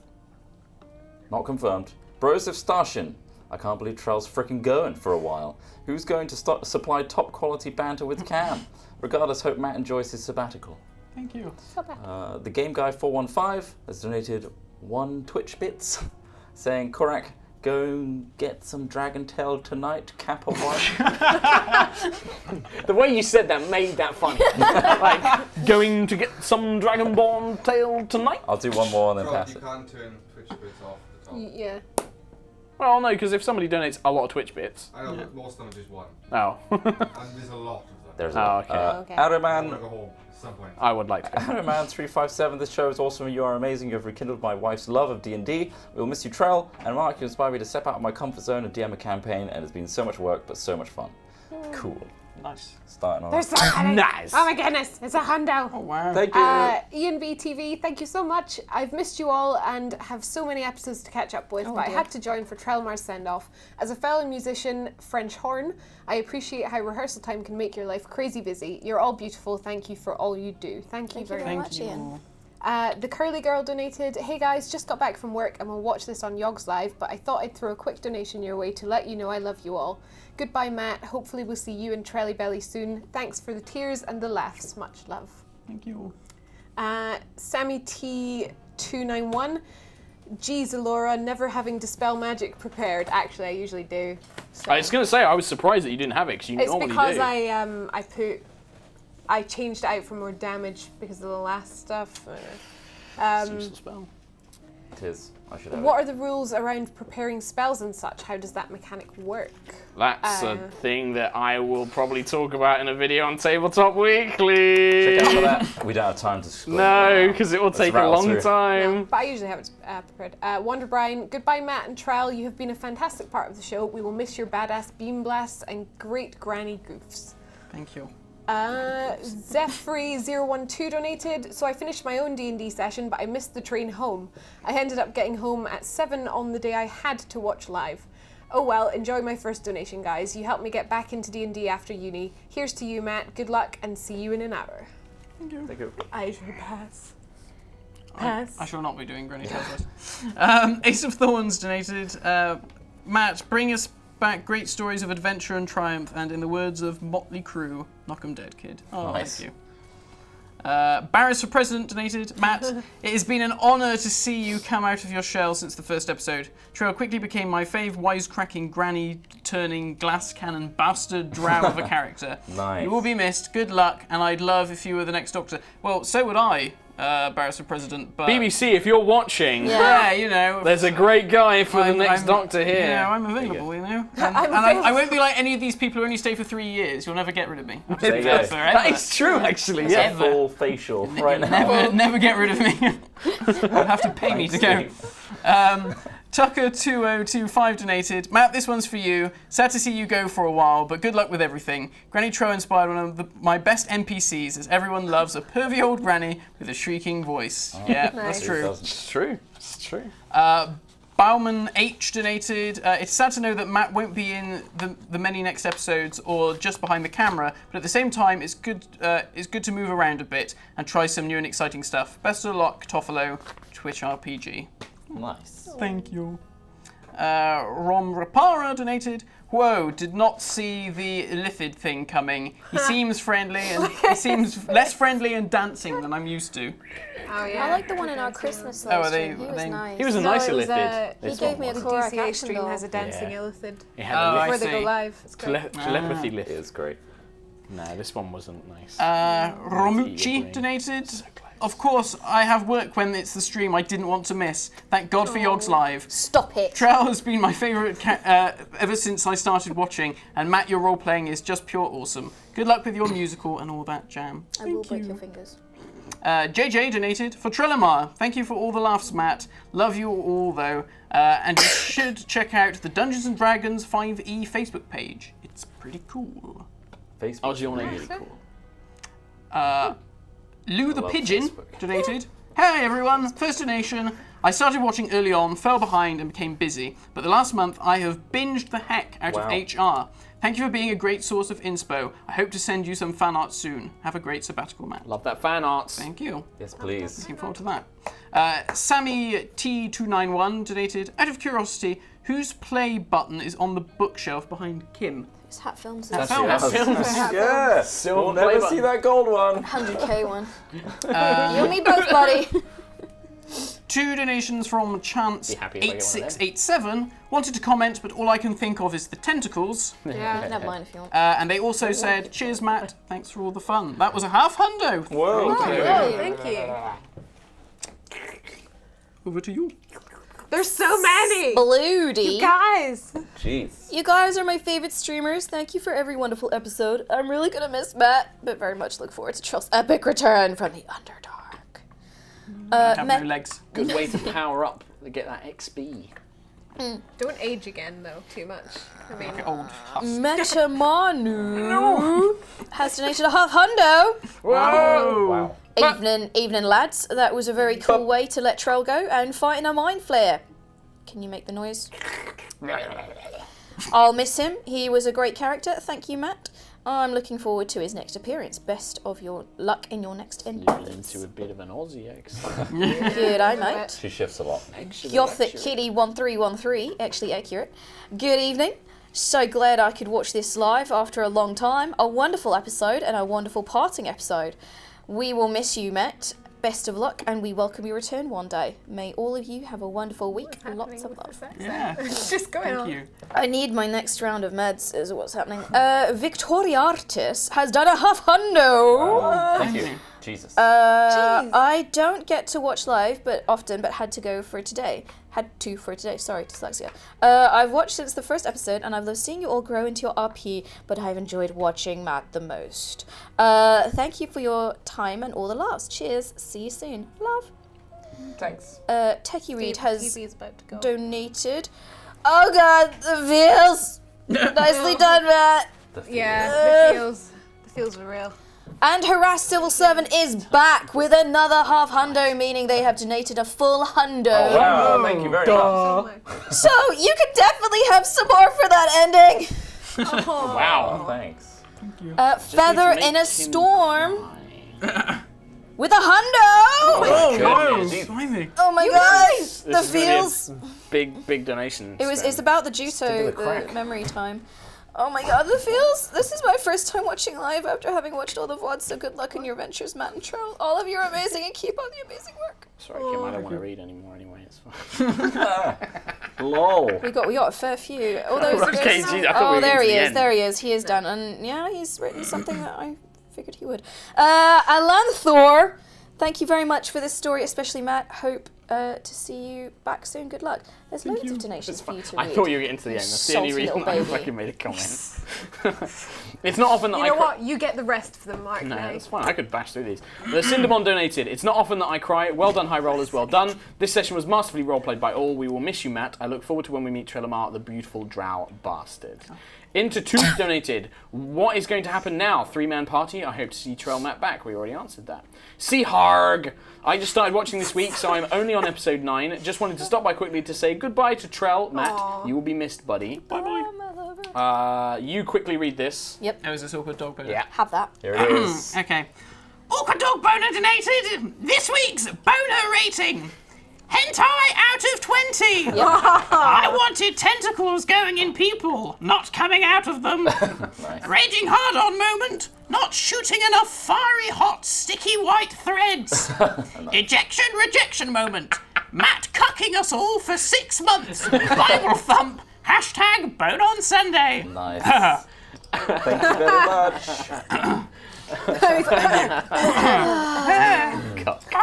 Honky Conky donated. If we keep donating, I like this. Honky Conky donated. If we keep donating, Matt can never leave. Can we buy you out of the play? Tan Tanuki donated a half hundo. Oh, Matt, wow. I'll really miss watching the clever and cheeky drow bumbling about. I've been watching since the start and only ever missed one stream. Thank you all for the awesome moments and maybe our incoming also first donation. Cheers, guys. Thank you very much. Thank you. Sammy T291 donated again. Found myself watching one of your Doctor Who figurine reviews last week, Matt. Not a massive Doctor Who fan these days, but my god, well done on the depth of those videos. Watch until the end, even though I can't say why. Good work. Easy J donated. I managed to change my name. Did it. That's that First guy. last name. Ron Rapara donated. My last good luck message was cut off, so best of luck, Matt. Trelemar, Aleath. Sammy2T91 donated again. Matt, assuming you will have an after party after your plays are completed, always take a banana to a party. You should know who this quote is from. Have I fun. do. Bananas are good. Tanaf donated. Had get to it. toss in one last one for Trell's final gesture for Juto. You wrecked me. That's from Tanaf. I had to hold on to the tears. I Really? was Were you- very close. I was looking, I was like, I was like, Cry. you're not gonna, I didn't cry when we parted ways in real life. I ain't crying tonight. The Will not reason, go. the reason I I didn't saw him say, go. That's yeah. not hard. No, that's not hard. It's not because hard. I Frozen cry every week. myself. These are higher definition as well, I can see it. Yeah. Like, I didn't say anything to Trell because I was like, I'm gonna cry. I can't. Alex the Hippie donated last donation. I don't donate often, but it seems I need to for this special occasion. It will be sad to see you go, Matt, but go knock them dead and stop it with those sad faces for all the farewell donations. Aw, that's a There we nice go, one to and that is round the off. last one, which will please Steve to no end, who is desperate to get home. Thank you guys very much for watching. Thank you, Matt, for joining us in all of these excellent sessions. You will see him again. I'm sure be you will back. come back for guest spots. Yeah. We've got our special project in the summer we're going to be working Special. on, and maybe for the next campaign we'll be able to get you back on around this table. thank you very much for watching all of us this evening. It's been a long one. We will see you guys next week. We will not have Trotty San, but we will have one of our new guests. Yeah. I'm in Canada. The story will be continuing, going to be in Canada. And that's pretty much it. We're going to run last couple of bits of ads, and that's pretty much us done. Thanks very much for watching. We'll see you next time. Roll on Sunday. Bye. Nice. Oh my god.